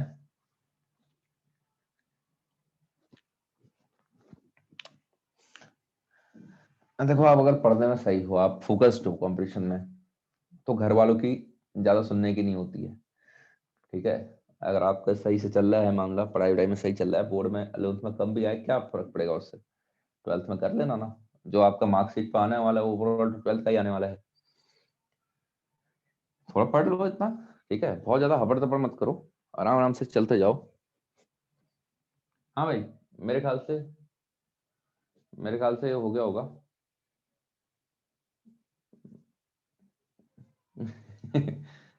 अलाउंस में 2 बार फीस ले लेंगे फेल करवा के? अरे नहीं करेंगे यार फेल, ऐसा थोड़ा ना कर देंगे। अरे फेल वो होंगे जिन्होंने किताब ही नहीं खोल रखी है, तुमने किताब तो खोल रखी ना। जितना पढ़ लिया है सेंटर ऑफ मास तक का ही आपका पास होने लायक तो वहीं से हो जाता है। देखो अगर आप पीटी डायग्राम बनाओगे इसका, पीटी डायग्राम बनाते हो, हम्म, तो पीटी डायग्राम कैसे बनाओगे? प्रेशर और टेम्परेचर का डायग्राम। सबसे पहले ए पॉइंट ही मिलेगा आपको। ए पॉइंट की आपका क्या था, पी नॉट। अरे यार वो मिटा दिया मैंने, ए पॉइंट यहाँ कहीं मिलेगा आपको। प्रेशर सबसे कम है, पी नॉट था ए पॉइंट पर, है ना? प्रेशर पी नॉट था, टेम्परेचर टी नॉट था। फिर ए से बी प्रोसेस ऊपर को जा रहा था शायद, ए से बी प्रोसेस ऊपर को था, प्रेशर बढ़ते जा रहा था। ए टू बी प्रोसेस, ये देख, लिख तो लिया सब कुछ। Pressure temperature Y equal to MX line follow करेंगे तो ये कुछ ऐसा हो जाएगा, ये बन जाएगा आपका, कुछ ऐसा फॉलो करते हुए ऐसे जाएगा। ये कहाँ तक जाएगा, सोच समझ के चलाना। बी पॉइंट तक जाएगा जहां पर टेम्परेचर 2 T0 हो जाना है और प्रेशर हो जाना है 2 P0। बी पॉइंट पर प्रेशर ये था। उसके बाद B2C प्रोसेस है, प्रेशर कांस्टेंट। प्रेशर कांस्टेंट है तो ये ऐसे आ जाएगा, कहां तक जाएगा, ये जाएगा आपका 4 T0 तक, 4 T0 तक चले जाएगा। फिर यहां से वापस ये बी पहुंचे, सी पहुंचे, सी से डी प्रोसेस में पी और टी का बीच में रिलेशन है y इक्वल टू mx का, ये है। तो ये आ जाएगा ऐसे करके कर्व, है ना? y इक्वल टू mx से कहां पहुंचना है, हमें डी स्टेट में पहुंचना है। डी स्टेट में क्या है, डी स्टेट में टेम्परेचर 2 T0 है, प्रेशर P0 आ गया था अगर याद होगा, और लास्ट में ज्वाइन होना ही होना है। ठीक है, प्रेशर कांस्टेंट हो गया लास्ट वाला, D2A प्रोसेस, ऐसे करके बन के आ रहा होगा आपका, ऑलमोस्ट सेम ही बन के आएगा। ठीक है, चलो आगे बढ़ते हैं। एक क्वेश्चन कर लो बस आप।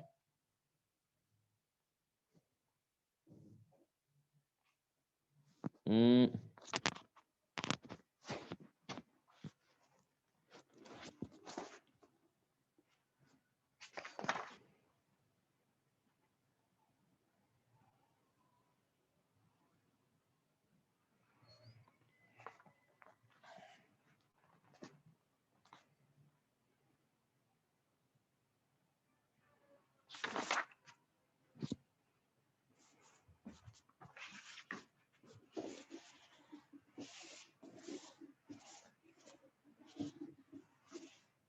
लो, इस पर एक कोई भी साइकिल का प्रोसेस होता है, एक काम करते हैं, 2019 का एक क्वेश्चन आया हुआ है समझाने के लिए, सही है।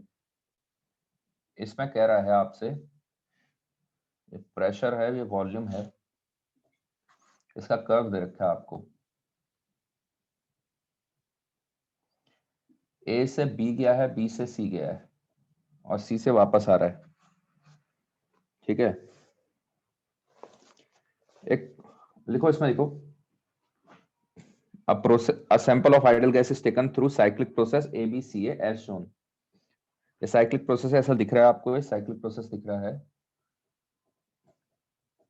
आपसे कह रहा है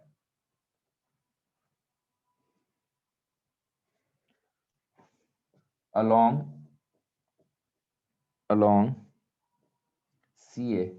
CA path along CA delta U आपको दे रखा है माइनस का 180 जूल, और कह रहा है गैस एब्जॉर्ब्स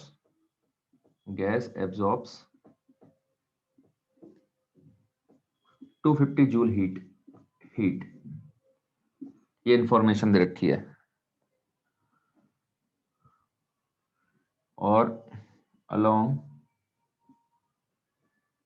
बी सी आपका गैस एब्जॉर्ब्स 60 जूल हीट।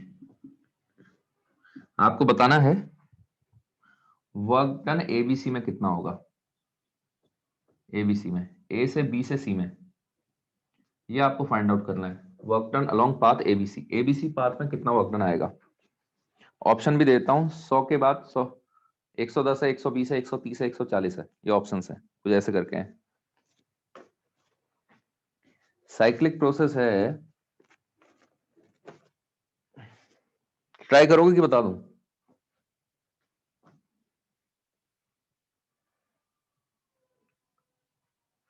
करो करो, फटाफट करो।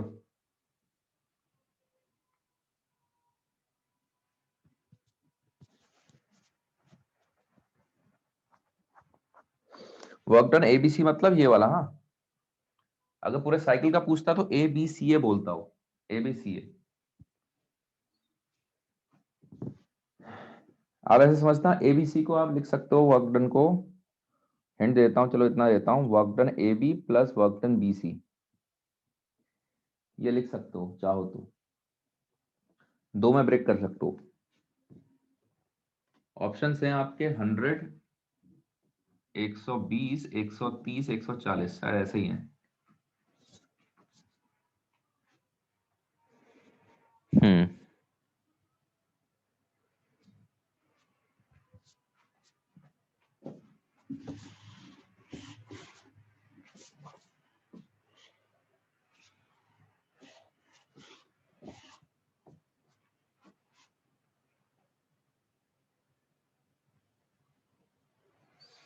क्लियर होगा ना। सीए पाथ में, जो सीए पाथ है उसमें चेंज इन इंटरनल एनर्जी इतना आ रहा है, और गैस एब्जॉर्ब कर रही है 250 जूल ईच।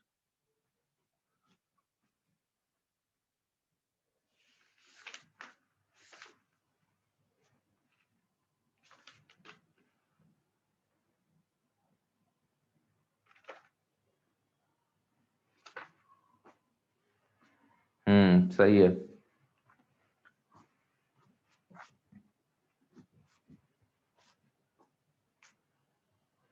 करते हैं, एक्सप्लेन करते हैं।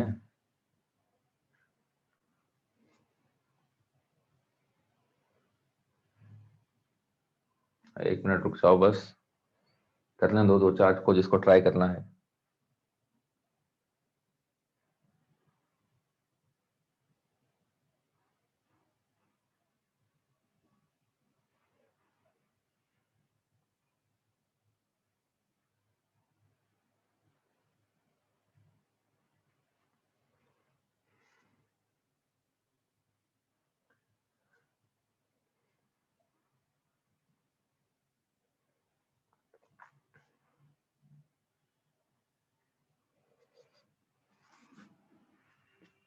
बता दूं,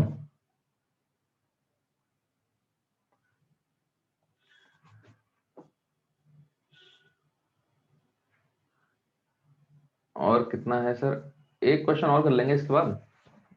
ये समझ में आ गया, इसको सीख लेना, इससे एक क्वेश्चन और ट्राई कर लेना, तो थर्मो का खत्म हो जाएगा। देखो, ये आपको दे रखा है डेल्टा यू माइनस का इतना, डेल्टा यू इसके लिए क्या होगा, यू सी ए प्रोसेस है ना, तो यू ए माइनस यूसी आपको दे रखा है माइनस का 180 जूल। ठीक है, और गैस एब्जॉर्ब कर रही है अलोंग पाथ सी ए, रुक जाओ एक सेकंड ना, द चेंज इंटर इतना, द गैस एब्जॉर्ब इतना अलोंग द पाथ। अबे तुम्हारा आंसर कैसे से, ये गैस एब्जॉर्ब कर रही है, ये ए बी में, हाँ ये ए बी प्रोसेस में है, रुको वही मैं कहूँ, ये ए बी में है, इसकी इंफॉर्मेशन ये है, ए बी में इतना एब्जॉर्ब कर रही है, बी सी में इतना है, ये हो रहा है आपका ए बी और along the gas absorbs 250 joule along AB and 60 joule along BC, ये है। करो करो करो फटाफट करो। हाँ भाई, एक ने आंसर भी बता दिया मेरे को, है कहाँ से छाप रहे हो भाई, करेक्ट आ रखो आंसर भी।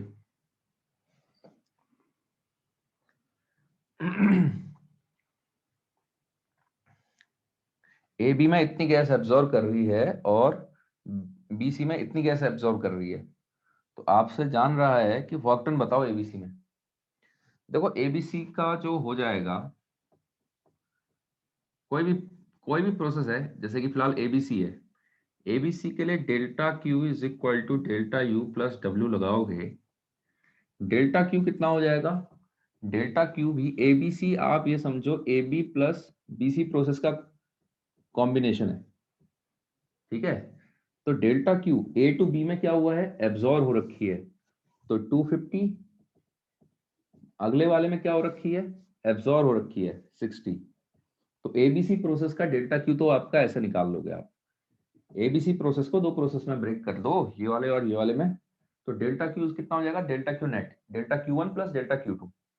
अच्छा डेल्टा यू क्या बनेगा, एबीसी प्रोसेस का, या तो दिस प्लस दिस लिखो, या फिर डायरेक्ट लिख लो UC minus UA, ABC state function है ना, स्टेट फंक्शन है तो डायरेक्ट लिख सकते हो आप, final minus initial ABC process के लिए। अच्छा बाकी क्या बचा, वर्क डन, ये कितना हो गया है, ये हो गया आपका 310, और यूसी माइनस यूए कितना आ जाएगा, यूसी माइनस यू आ जाएगा आपका 180 प्लस वर्क डन, यानी वर्क डन आपका कितना निकल के आ गया है 130 जूल। इनफैक्ट ये वर्क डन क्या है, ये W A B plus W B C है, ठीक है आंसर आ गया है इतना। और आप अपने कॉन्सेप्ट क्लियर कर लो, ये एबीसी क्या है, ए बी प्लस बीसी है, और बीसी प्रोसेस में आपका वर्क डन कुछ होगा नहीं, क्यों, क्योंकि वॉल्यूम कांस्टेंट है, ठीक है। ये दो प्रोसेस तो डायरेक्ट दिख रहे हैं ना, कौन कौन से हैं, ये तो जाने पहचाने प्रोसेस हैं, आइसोबारिक आइसोकोरिक, इसमें तो कोई वर्क डन होगा ही नहीं, वॉल्यूम में कोई चेंज नहीं आ रहा है, बीसी में जीरो हो जाएगा। तो जो डब्ल्यू आ रहा है एबीसी प्रोसेस का, जो डब्ल्यू आ रहा है, ये डब्ल्यू बेसिकली एबीसी प्रोसेस का जो वर्क डन आ रहा है, वो बेसिकली डब्ल्यू ए बी के बराबर ही होगा, क्योंकि बीसी में जीरो हो जा रहा है आपका, ठीक है। तो लिखने का तरीका ये है। एक फाइनल आपका क्वेश्चन कर लो।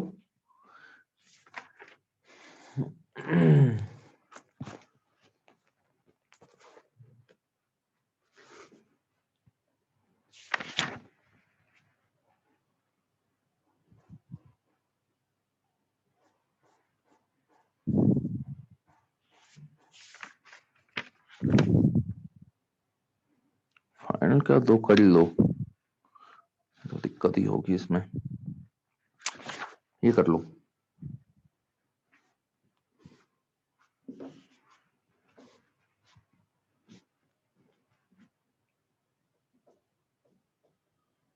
When a system is taken,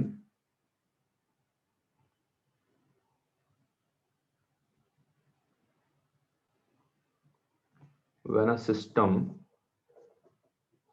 is taken from state I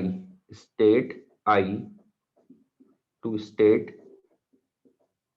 F, initial state से final along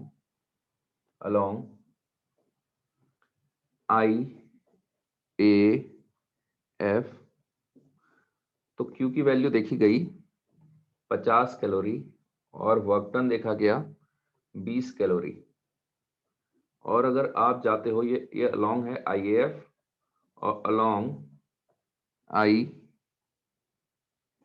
IBF, ये आ जाएगा आपका, इसके लॉन्ग क्यू दिखा रहा है वो 36 कैलोरी, आपसे वर्क डन पूछ रहा है, डायग्राम दे रखा है आपको, सिंपल एक साइकिल दे रखी है, ये दे रखा है, इतना सा डायग्राम दे दिया उसने, ये आई है, ये एफ है, ये ऐसे जा रहा है, ये ऐसे जा रहा है, ये दो अलग अलग स्टेट है, आई एफ और आई बी एफ। ये साइक्लिक नहीं है, ये साइक्लिक नहीं है, ये आई एफ और आई बी एफ ऐसे करके जा रहा है। करो इसको प्राप्त करो, इतना क्वेश्चन है आपका और ये डायग्राम है।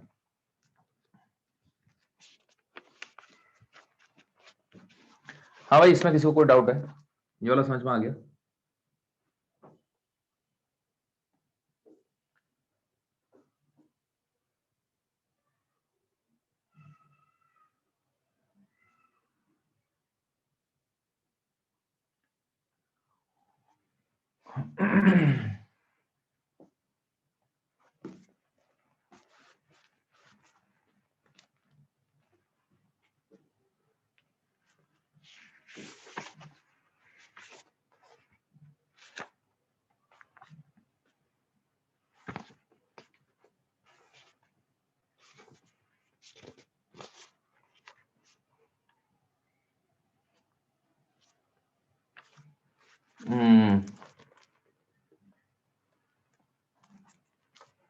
करो करो करो करो करो।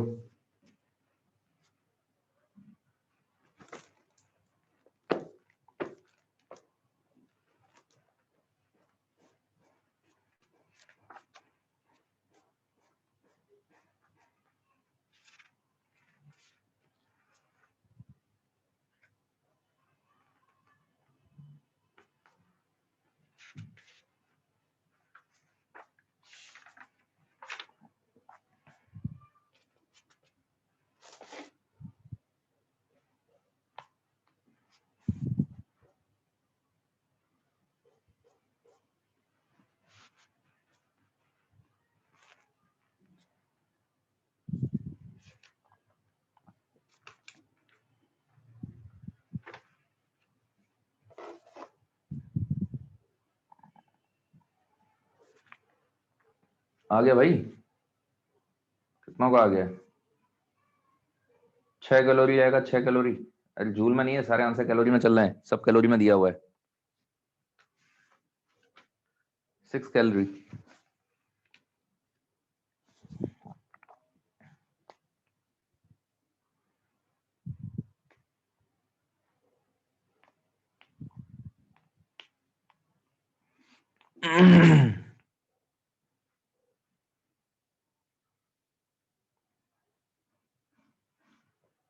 हाँ भाई, बता दो इसको।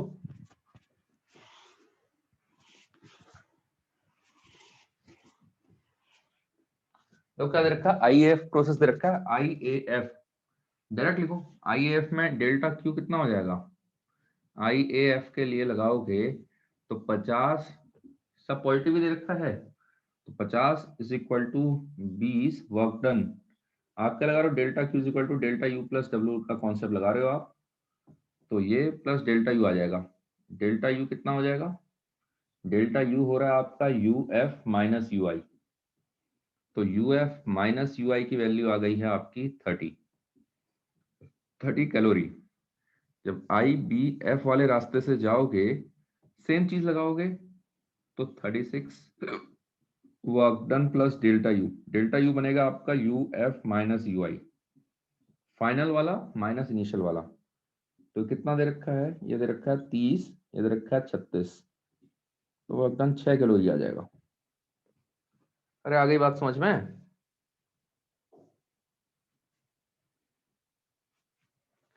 ठीक है।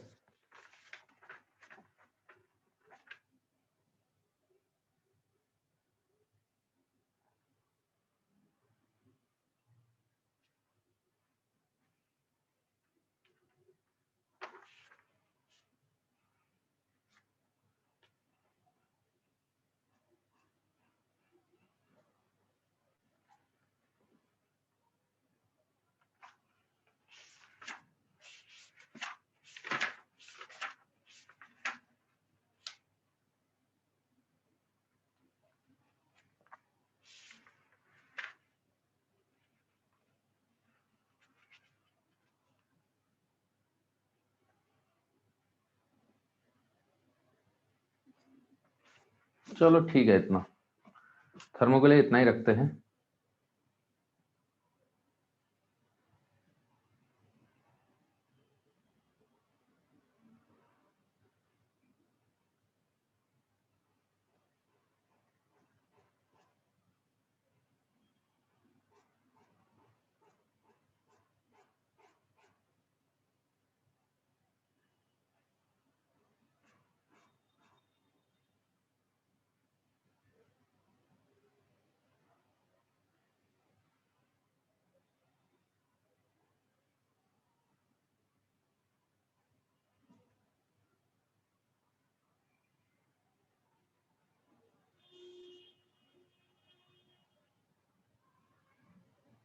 ठीक है, क्लियर होगा इतना? यार अब ऑक्सीलेशंस में चलते हैं, तो चलो ठीक है। किसका है, दोनों का है क्या, सीबीएसई और उनका? कौन सा बोर्ड है, ऑक्सीलेशन और वेव वाला? सीबीएसई वाला है कि एचएससी बोर्ड है? सीबीएसई। किसी का एचएससी बोर्ड का भी है क्या? सब CBSE. State mechanical properties of solid, mechanical properties of solid, वो थोड़ा बाद में पढ़ाते हैं यार, अब ऐसे सब थोड़ा हो सकता है। ठीक है, तो चलो वेव्स एंड ऑक्सीलेशंस पर चालू करते हैं।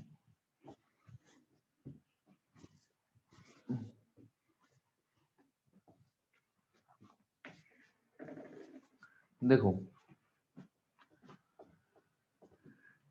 वेव्स एंड ऑक्सीलेशन पर, वेव्स एंड, पहले तो हम ऑक्सीलेशन हेडिंग डाल लो, ऑक्सीलेशन डाल लो।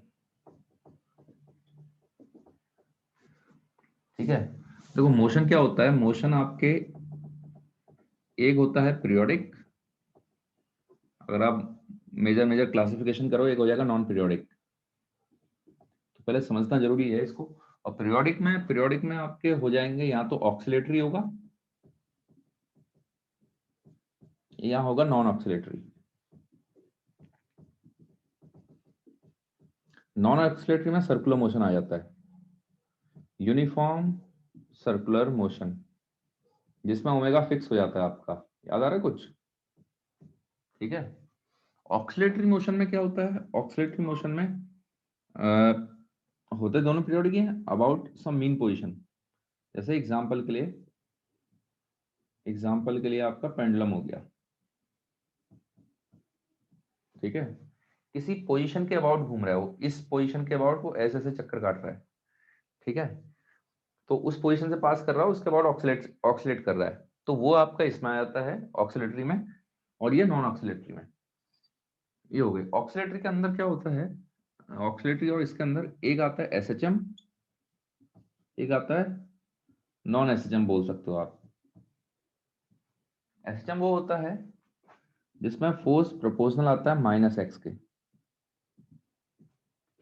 मतलब आपने इधर को बॉडी को एक्स डिस्प्लेस कर रखा है तो फोर्स इधर को आ जाएगा, इधर को डिस्प्लेस किया तो फोर्स इधर को आ जाएगा, जहां को भी एक्स है उसके अपोजिट डायरेक्शन में फोर्स आ जाता है, ठीक है, और एक्स की पावर 1 रहता है।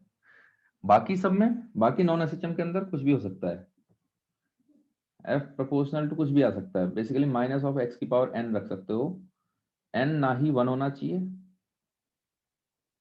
और एन ना ही इवन होना चाहिए, ऑड होना चाहिए, एक कह सकते हो आप इसको, मोटा मोटा हिसाब किताब, और जरूरी नहीं है कि हमेशा ऐसा ही रहेगा आपका, ठीक है। तो हमारे लिए मेन होता है एसएचएम, एसएचएम यहाँ आता है, कहाँ आता है, कैसे कैसे क्लासिफिकेशन है वो देख लो, ठीक है। तो यहाँ तक लिख लो, इसको फटाफट लिखो इसको, ये सब बहुत ज्यादा काम का नहीं है, खाली जल्दी से डायग्राम बनाओ, आगे बढ़ते हैं, एसएचएम पे आते हैं पहले तो।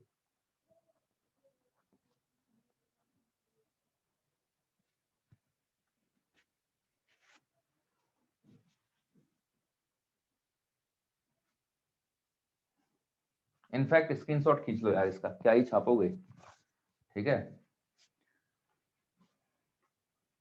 तो ऑक्सीलेशन के अंदर हमने मेनली एसएचएम को पढ़ना है। आज और नेक्स्ट अगला जो लेक्चर होगा, एफ अल्फा तो प्रोपोर्शनलिटी बता रहा है, एक्स जो होता है वो डिस्प्लेसमेंट होता है नेचुरल पोजीशन से, अभी बताता हूँ ना, ठीक है। एसएचएम को तो हमने डील करना ही है, ठीक है। चलो देखो, आज और नेक्स्ट लेक्चर में खत्म कर लेंगे वेव्स और ऑक्सीलेशन, कोशिश करते हैं।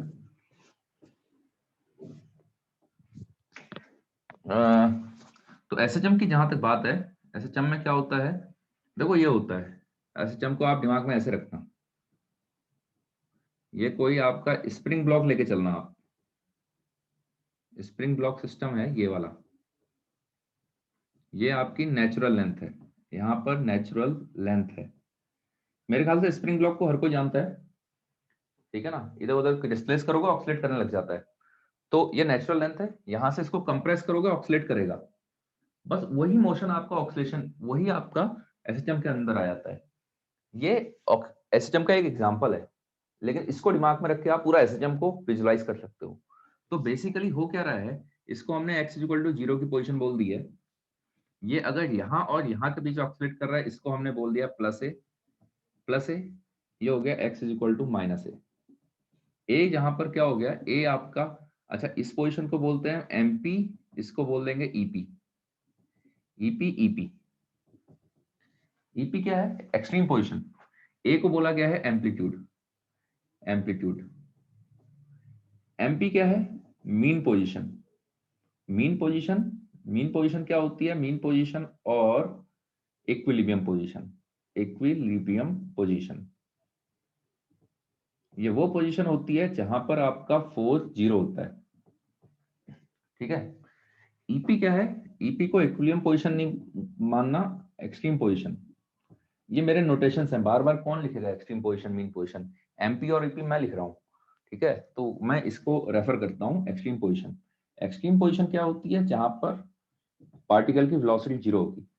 तो आप इसको देखो ना, इसको विजुलाइज करो, यहाँ कंप्रेस करके छोड़ोगे तो उतना ही आगे जाएगा, ठीक है, यहाँ रुकेगा, फिर वापस आएगा और एक्सलेट करते हुए आएगा, एक्सलेट करते हुए आएगा यहाँ तक, यहाँ तक एक्सलेट करेगा, स्पीड आ गई है, अब अंदर को जब आना चालू होगा, स्पीड है इस पर, अंदर को आएगा तो फोर्स बाहर को लगना चालू हो जाएगा, तो ये रुकना चालू होगा, रुकना चालू होगा, यहाँ पर रुक जाएगा। तो अगर इसका विजुलाइजेशन है आपके दिमाग में, ये ब्लॉक कैसे ऑक्सीलेट करने वाला है, तो सेम कहानी पूरी एसएचएम की है। अच्छा यहां से यहां जाना, अगर मान लो यहां से देखते हो तो यहां पर से तो मैक्सिमम स्पीड से निकलेगा वो, ठीक है। तो यहां से यहां जाना, फिर यहां आना, फिर यहां आना, ये एक साइकिल कहलाएगी इसकी, एक ऑक्सीलेशन ये होता है। अगर आप यहां से देखते हो तो यहां से ये गया, ये आया, ये एक साइकिल है। अरे इतना समझ में आया है, क्लियर है इतना, ठीक है। अगर आप कोई जनरल यहां पर कहीं पर देखते हो डब्बे को, x is equal to X पर, तो इस पर फोर्स आएगा ऐसे करके के एक्स, पीछे को फोर्स आएगा, मेन पोजीशन से एक साइकिल ये होगा ना, यहां से अगर देखते हो तो ये जाएगा, ये जाएगा, ये जाएगा, ये आएगा, ये एक साइकिल कहलाएगा, ठीक है। इतने में जो समय ले रहा हो एक टाइम पीरियड लेगा। अच्छा बाकी अगर आप समझदार हो तो आप ये देख सकते हो, ये पूरा साइकिल चार उसमें टुकड़ों में सिमेट्रिकली डिवाइडेड है। यहां से यहां जाना, जैसा मोशन होगा वैसा ही यहां से यहां आने में होगा, वैसा ही यहां से यहां आने में होगा, वैसा ही यहां से यहां आने में होगा, मतलब चारों में बराबर टाइम लेगा कि नहीं लेगा ये है। अगर टोटल टाइम पीरियड मैं इसका टी बोल देता हूं तो यहां से यहां जाने में, क्योंकि भाई सारी कंडीशन तो सेम हो रही है, कोई एक्स डिस्टेंस पर जाओगे के एक्स फोर्स लगेगा रोकने वाला, और आधे टाइम उतने से ही एक्सलेट हो रहा है। हाँ ठीक है, एक्सलेशन वेरिएबल आएगा, क्योंकि भैया एक्स के साथ फोर्स वेरी करते जा रहा है, तो एक्सलेशन भी वेरिएबल निकल के आता है इसमें, ठीक है। तो ज्यादा टाइम जिस रेट से डी एक्सलेट हो रहा है, आधे टाइम उसी रेट से एक्सलेट हो रहा है, एक्सलेशन का रेट बदल रहा है वो अलग बात है, तो एक्सलेट हो रहा है, तो गया, रुका, आया। तो बेसिकली चार इक्वल पार्ट में बराबर बराबर टाइम लेगा, यहाँ से यहाँ जाने में t/4, अगर टोटल टाइम में कैपिटल टी बोलता हूँ तो t/4 जाना, t/4 यहाँ से यहाँ तक, यहाँ से यहाँ t/4, यहाँ से यहाँ t/4, तो टोटल ये एक साइकिल बन गई है, ठीक है। मैटर नहीं करता, अब स्टार्ट यहाँ से देख रहे हो, अब यहाँ से भी देख सकते हो, लेकिन अगर मोशन यहाँ से कंसीडर करोगे तो पार्टिकल वेलोसिटी लेके जाता है, मीन पोजीशन पर रेस्ट पर नहीं होता वो, मीन पोजीशन हम शुरू की कंडीशन नहीं देखते, हम देख रहे होते हैं ऑक्सीलेशन जब चालू है, तो ऑक्सीलेशन अगर यहाँ से स्टार्ट मान रहे हो स्टार्ट मान रहे हो मतलब यहाँ पर कुछ वेलोसिटी के साथ यहाँ से मोशन आप कंसिडर कर रहे हो, तो यहाँ पर वेलोसिटी से चालू करेगा। अगर आप यहाँ से देखते हो तो यहाँ पर वो रेस्ट से चालू करेगा। तो ये सब कहानी है। तो बेसिकली जो फोर्स हो रहा है वो प्रोपोर्शनल आ रहा है माइनस एक्स के। माइनस का साइन क्या इंडिकेट कर रहा है? एक्स क्या है? एक्स यहाँ पर एक्स जो है वो डिस्प्लेसमेंट है, displacement from mean position. Mean position से कहां को डिस्प्लेस कर रखा है? अगर आपने आगे को डिस्प्लेस किया तो फोर्स पीछे को आ रहा है, तो माइनस साइन ये इंडिकेट करता है negative sign, force opposite to X, force opposite to displacement, बस इतना इंडिकेट करता है।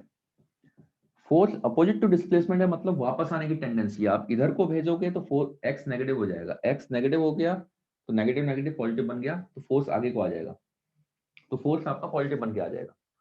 तो ये सिनेरियो हो जाता है। तो यहां से आप हटाओगे प्रोपोर्शनलिटी कांस्टेंट तो माइनस के एक्स आ जाता है। के को बोला गया है फोर्स कांस्टेंट, के को बोला गया है फोर्स कांस्टेंट, स्प्रिंग कांस्टेंट नहीं है। हाँ, स्प्रिंग ब्लॉक सिस्टम हम आगे जाके पढ़ते हैं तो उसमें ये स्प्रिंग कांस्टेंट बन जाता है, क्योंकि आप जब इसको मूव कराओगे तो के एक्स फोर्स आता है, उसमें के स्प्रिंग कांस्टेंट होता है। नहीं तो इन जनरल अभी बताया था मैंने, एसएचएम का ये एक केस है, एग्जाम्पल है, एसएचएम का एक एग्जाम्पल है। तो दोनों ऑलमोस्ट सिमेट्रिक ही चलते हैं आपके। तो हम यहाँ पर के को बोलते हैं फोर्स कांस्टेंट। अच्छा, net force is equal to, ये एक्स डिस्टेंस पे फोर्स इतना आ रहा है, तो ये माइनस के एक्स की वैल्यू एम ए आ गई, एम ए आ गई। तो ए को हम यहां से लिखते हैं, ए को लिखते हैं माइनस के बाई एम इंटू एक्स। इस चीज को बोल दिया जाता है, इस चीज को बोल दिया जाता है ओमेगा स्क्वायर। अब बहुत ज्यादा वो मत जाना डिटेलिंग में, अभी बस सीखते जाना, बस इसको बोल दिया जाता है ओमेगा स्क्वायर। ओमेगा यहाँ पर है अंडर रूट के बाई एम, ये एंगुलर वेलोसिटी नहीं है, याद रखना। ओमेगा को बोला जाता है एंगुलर फ्रीक्वेंसी। अभी बात करेंगे इसके बारे में, अभी बात क्या करेंगे, अभी कर लेते हैं इस पर। टाइम पीरियड जो होता है आपको पता है 1 अपॉन फ्रीक्वेंसी होता है, ये 2 पाई बाय ओमेगा होता है। ओमेगा क्या है? ओमेगा है कितने, जैसे एंगुलर फ्रीक्वेंसी क्या है बेसिकली, जैसे फ्रीक्वेंसी होती है नंबर ऑफ साइकिल्स पर सेकंड, टाइम पीरियड होता है कितने समय में एक साइकिल कर रहा है। तो इन्हीं को आपस में रिलेट करने के लिए एक और टर्म हमने इस्तेमाल करवा दिया एंगुलर फ्रीक्वेंसी का। ठीक है, तो आप देख रहे होगे ओमेगा आपका फ्रीक्वेंसी का ही वो है, बस एंगुलर टर्म्स में है। ठीक है, क्योंकि जैसे कोई भी आपका कोई भी ऑक्सीडेशन हो रहा है, हमारे दिमाग में होता है एक साइकिल कंप्लीट हो रही है, तो बेसिकली हम 2 पाई का फैक्टर लगा के हमने एक नया टर्म बना दिया है एंगुलर फ्रीक्वेंसी। तो एंगुलर फ्रीक्वेंसी और एंगुलर वेलोसिटी में बहुत फर्क है। एंगुलर वेलोसिटी तो हमेशा कभी भी आएगी कर्व के रिगार्डिंग आएगी, कर्व में अगर एंगल घूम रहा है तो जिस रेट से एंगल चेंज हो रहा है वो आपका एंगुलर वेलोसिटी हो जाती है। एंगुलर फ्रीक्वेंसी को मतलब ही नहीं है कर्व में है कि नहीं है, उसको बस एक ऑक्सीलेशन से मतलब है, एक एक एक पीरियोडिक फंक्शन से मतलब है। कोई भी चीज पीरियोडिक हो रही है तो उसका ओमेगा से रिलेशन आएगा। समझ में आई बात? और ये स्केलर क्वांटिटी है, वो वेक्टर क्वांटिटी होती है एंगुलर वेलोसिटी।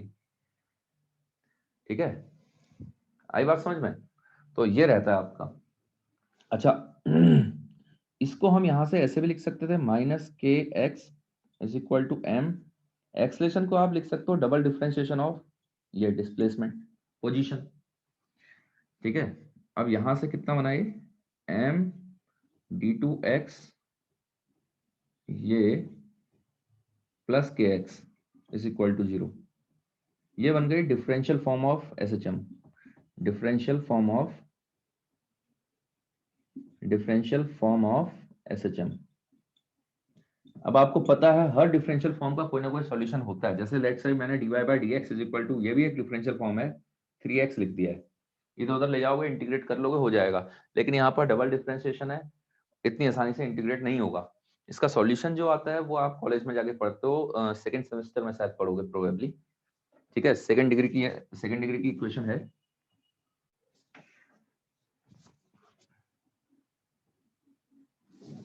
ये हो जाता है differential form.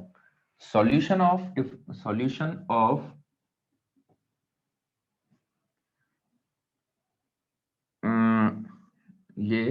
Of the equation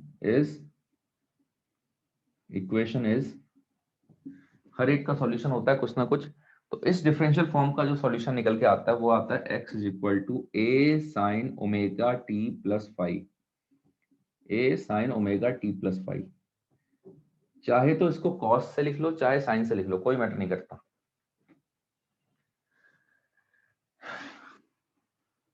ठीक है, ओमेगा आपको पता ही है, ओमेगा के बारे में हम लिख चुके हैं। जितना कराऊंगा उतना ही पढ़ के जाना, ठीक है, न्यूमेरिकल लगा लेना, थ्योरी बता दूंगा क्या क्या पढ़ना है। ओमेगा समझा नहीं कोई दिक्कत नहीं है, ओमेगा को याद रख लो बस। ठीक है, ओमेगा को याद रख लो, और फिर समझाने में जाएंगे तो बहुत लंबा चीजें चले जाती हैं। ठीक है, ओमेगा होता है आपके लिए एक नया टर्म है, एंगुलर फ्रीक्वेंसी है मान लो बस। ओमेगा और टाइम पीरियड में ये रिलेशन होता है, ओमेगा टाइम पीरियड फ्रीक्वेंसी का ये रिलेशन होता है। ये तो आपको पता था, टाइम पीरियड 1 अपॉन फ्रीक्वेंसी होता है और time period 2 pi by omega भी होता है, ये याद रखना। ठीक है, ये सारे अपने आप में रिलेशन याद रखने। फाई फाई क्या होता है, फाई अभी बताऊंगा ना, उसके बारे में तो बताऊंगा अभी, उस इक्वेशन में कौन क्या होता है। एक्स क्या है, एक्स यहां से कोई टी समय पर, भाई इसके कहां पर रीच कर रहा है वो डिपेंड करेगा ना, कि भाई किस समय पे बात कर रहे हो आप। वो अगर ऑक्सीलेट कर रहा है तो आप उसकी पोजीशन, उसका कोऑर्डिनेट डिपेंड करेगा डिस्प्लेसमेंट, या अब देखो क्योंकि ओरिजिन से ही आपने देख रखा है, तो अब एक्स डिस्प्लेसमेंट नहीं रहा, डिस्प्लेसमेंट तो है ही, ऊपर से पोजीशन भी बता रहा है वो, क्योंकि आपने mean position X equal to 0 मान रखी है। कैसे पता चला, आपने फोर्स लिया ये, एक्स को 0 पुट करो, फोर्स 0 आ गया। फोर्स 0 कहां पर हो रहा है, एक्स इज इक्वल टू 0 पर, ये मीन पोजीशन है। तो मीन पोजीशन से डिस्प्लेसमेंट होता था एक्स, एक्स क्या होता था, एक्स होता है डिस्प्लेसमेंट फ्रॉम मीन पोजीशन। तो एक्चुअल में वो क्या हो गया, वो कोऑर्डिनेट सिस्टम में वो पोजीशन भी बता रहा है अब आपका। तो ये कहानी हो गई, तो ये पोजीशन हो गई। अब डायरेक्ट ये पोजीशन बन चुकी है, डिस्प्लेसमेंट तो है ही है, पोजीशन भी बन चुकी है अब ये। तो a sine omega T plus five, तो डिपेंड करेगा भाई कहां पर एक्स है, इधर है, इधर है, इधर के एक्सट्रीम में है, कहीं बीच में है, कुछ समय पर तो डिपेंड करेगा। जब ये ऑक्सीलेट कर रहा होगा, ऐसे से ऑक्सीलेट कर रहा है, तो किस समय की बात कर रहे हो। अच्छा, फाइव क्या बताता है, अगर आप समय को 0 पुट कर लो, भाई किस समय पे कहां पहुंचा है, उसके लिए पहले ये तो पता होना चाहिए ना, स्टार्ट कहां से कर रखा है आपने, मोशन को कंसिडर कहां से कर रहे हो, यहां से कर रहे हो कि यहां से कर रहे हो कि यहां से कर रहे हो, या कहीं बीच से कर रहे हो, कहीं से भी कर रहे हो। तो वो फाइव वो वाला काम धाम फाइव का हैंडलिंग होती है। फाइव वो सारी चीजों को हैंडल करता है कि भाई कहां से स्टार्ट कर रहे हो, वो फाइव एडजस्ट करवाता है सारी चीजों को। आप टी की वैल्यू 0 पुट करके देखो, X is equal to A sine five बन जाएगा। वो फाइव होगा जो डिसाइड करेगा। मान लो अगर आपने टी को 0 पुट किया, ए लिखना मत अभी, टी को 0 पुट किया और आपने मान लिया टी इज इक्वल टू 0 पर हम ए से चालू कर रहे हैं, पॉजिटिव एक्सट्रीम से, टी इज इक्वल टू 0 पर हम पॉजिटिव एक्सट्रीम से चालू कर रहे हैं। ठीक है, अगर हम पॉजिटिव एक्सट्रीम से चालू कर रहे हैं, टी इज इक्वल टू 0 पर एक्स इज इक्वल टू ए है, पुट करो यहाँ पर ए साइन फाइव बन जाएगा, यानी फाइव की वैल्यू पाई बाय 2 आ जाएगी। यानी अगर फाइव की वैल्यू पाई बाय 2 होती, उल्टा देखो, फाइव की वैल्यू पाई बाय 2 है, यानी मोशन आपका यहां से स्टार्ट हो रहा है पॉजिटिव एक्सट्रीम से।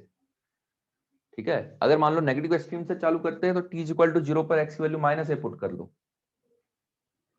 ठीक है, टी इज इक्वल टू 0 पर माइनस ए पुट कर लो, वहां से देखोगे साइन फाइव माइनस वन आएगा, फाइव की वैल्यू आ जाएगी माइनस पाई बाय 2। तो फाइव वो बताता है। फिलहाल यहां पर तक देखो, ये है scenario, x is equal to A sine omega T plus five. मेरे ख्याल से x बताने की कोई जरूरत नहीं है, x आपको पता है, x क्या है, पोजीशन हो गई या डिस्प्लेसमेंट बोल सकते हो। a आपको पता है एम्पलीट्यूड है, मीन पोजीशन एक्सट्रीम पोजीशन मैं ऑलरेडी बता चुका हूं। बात रही, दो टर्म्स आते हैं, पहले आता है फेज।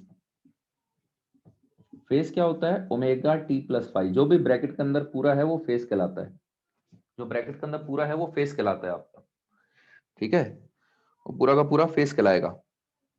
तो अब ये पूरा का पूरा फेज कहलाता है।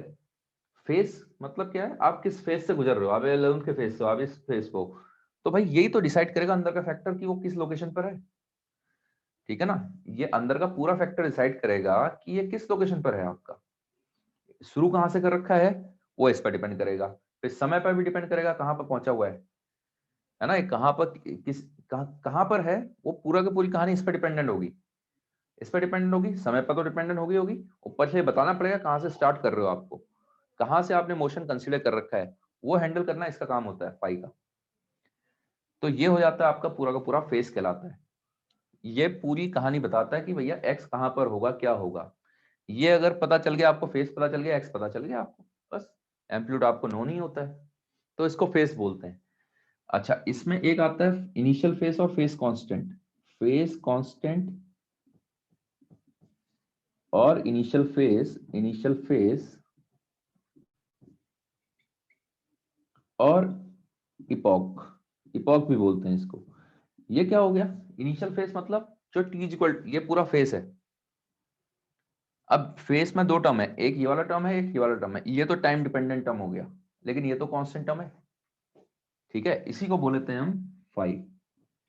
ये डिसाइड करता है कि T is equal to zero पर पार्टिकल कहां से स्टार्ट कर रहा है, ठीक है। T is equal to zero पर पार्टिकल कहां से स्टार्ट कर रहा है, वो ये डिसाइड करता है। अरे आई बात समझ में, अभी आ जाएगी, क्लियर हो जाएगी चीजें। लिख लो, इतना लिख लो। इनफैक्ट एक काम करते हैं, आज का यहीं तक रखते हैं, ठीक है। बाकी अब अगले वाले लेक्चर में निपटाते हैं इसको। एसएचएम तो निपट जाएगा, एसएचएम की तो कहानी हो जाएगी अगले वाले लेक्चर में। वेव्स ऑक्सीलेशन और वेव्स जो होगा वो उसके अगले लेक्चर में जाएगा आपका, ठीक है। इतने में हो जाएगा आपका, पास वास तो हो ही जाओगे। अब परसों है एग्जाम, काहे टेंशन ले रहे हो भाई।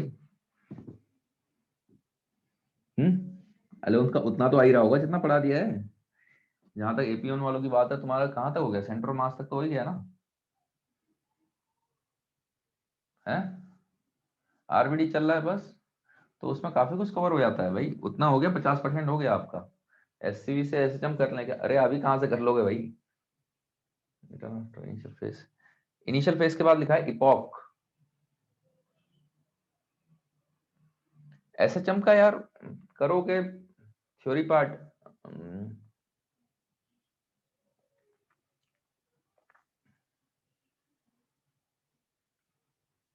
थ्योरी पार्ट में है ही नहीं यार कुछ ज्यादा कुछ। अगर रटवाना है तो सही है, रटवा भी सकता हूँ मैं, लेकिन एक लेक्चर मेरे को पूरा लगेगा इसको समझाने में। उसके बाद आप क्वेश्चन करने में आ जाओगे, क्वेश्चन करने लग जाओगे, तो जेपी सर जब पढ़ाएंगे तब आसान वो होगा ही होगा, ठीक है। और बाकी रही वेव के लिए, वेव के लिए भी वही कहानी है। तो मैं इंपोर्टेंट वाली चीजें ही पढ़ाऊंगा, एक लेक्चर में इंपोर्टेंट ही होगा, और क्या होगा। थ्योरी में क्या क्या पढ़ना है, थ्योरी में कौन से चैप्टर की बताओ। आरबीडी का कंबाइंड मोशन चालू करने वाले हैं सर। हाँ तो अभी तो समय है ना, कंबाइंड मोशन होगा, टॉपलिंग होगा, रोलिंग होगा। हाँ तुम्हारे साउंड में ये सब थोड़ा ना होता है, साउंड में डॉपलर इफेक्ट होगा, बीट होगा और ऑर्गन पाइप्स होंगे, मेनली तीन चीजें होती हैं। ऑक्सीलेशन ऑफ वेव का थ्योरी, देखो साउंड से एक थ्योरेटिकल क्वेश्चन आ सकता है। डॉपलर हटा दिया क्या, डॉपलर हटा दिया है, डॉपलर हटा दिया तो फिर तो साउंड में बचा ही क्या है। कोई तो बोल रहा है हटा दिया है, देखो डॉपलर हट जाएगा फिर तो बहुत ही आसान हो गया साउंड। फॉर सीबीएसई हटा, ठीक है ठीक है। चलो चलो इतना ही रखते हैं आज का, इसको निपटाओ फटाफट। नेक्स्ट वाले में इसको कंप्लीट करेंगे, एसएचएम कंप्लीट कर लेंगे, उसके अगले वाले में वेव्स कंप्लीट कर लेंगे, ठीक है यार। मार्च में भी तो होगा किसी का, जिसका अभी हो रहा है एग्जाम, परसों हो रहा है, उसका ऑनलाइन है, तो कर लेना। बगल में एनसीईआरटी खोलना, चीजें तो एनसीईआरटी के अगल बगल ही रहेंगी। एक एनसीईआरटी खोल लेना, एक खोल लेना आप,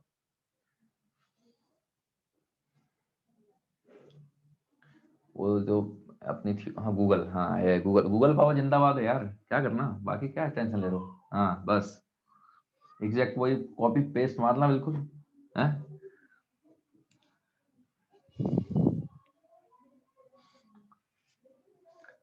चीटिंग को बढ़ावा ठीक है ठीक है, चीटिंग को कोई बढ़ावा नहीं दे रहा भाई, कोरोना ने चीटिंग करी ना। वो आए तो तुम्हारे गो कोरोना गए तो नहीं, कोरोना तो गया ही नहीं कहीं। हाँ जूम रूम बताते हैं, आप ही आंसर दे देना, अरे वाह। अरे देखो विचार कितने उच्च विचार के लोग हैं, हैं? सर वेव्स में फंडामेंटल मोड और हार्मोनिक मोड, हाँ वो सब वो ऑक्सीलेशन में ही है, ठीक है, वो मतलब उसमें है।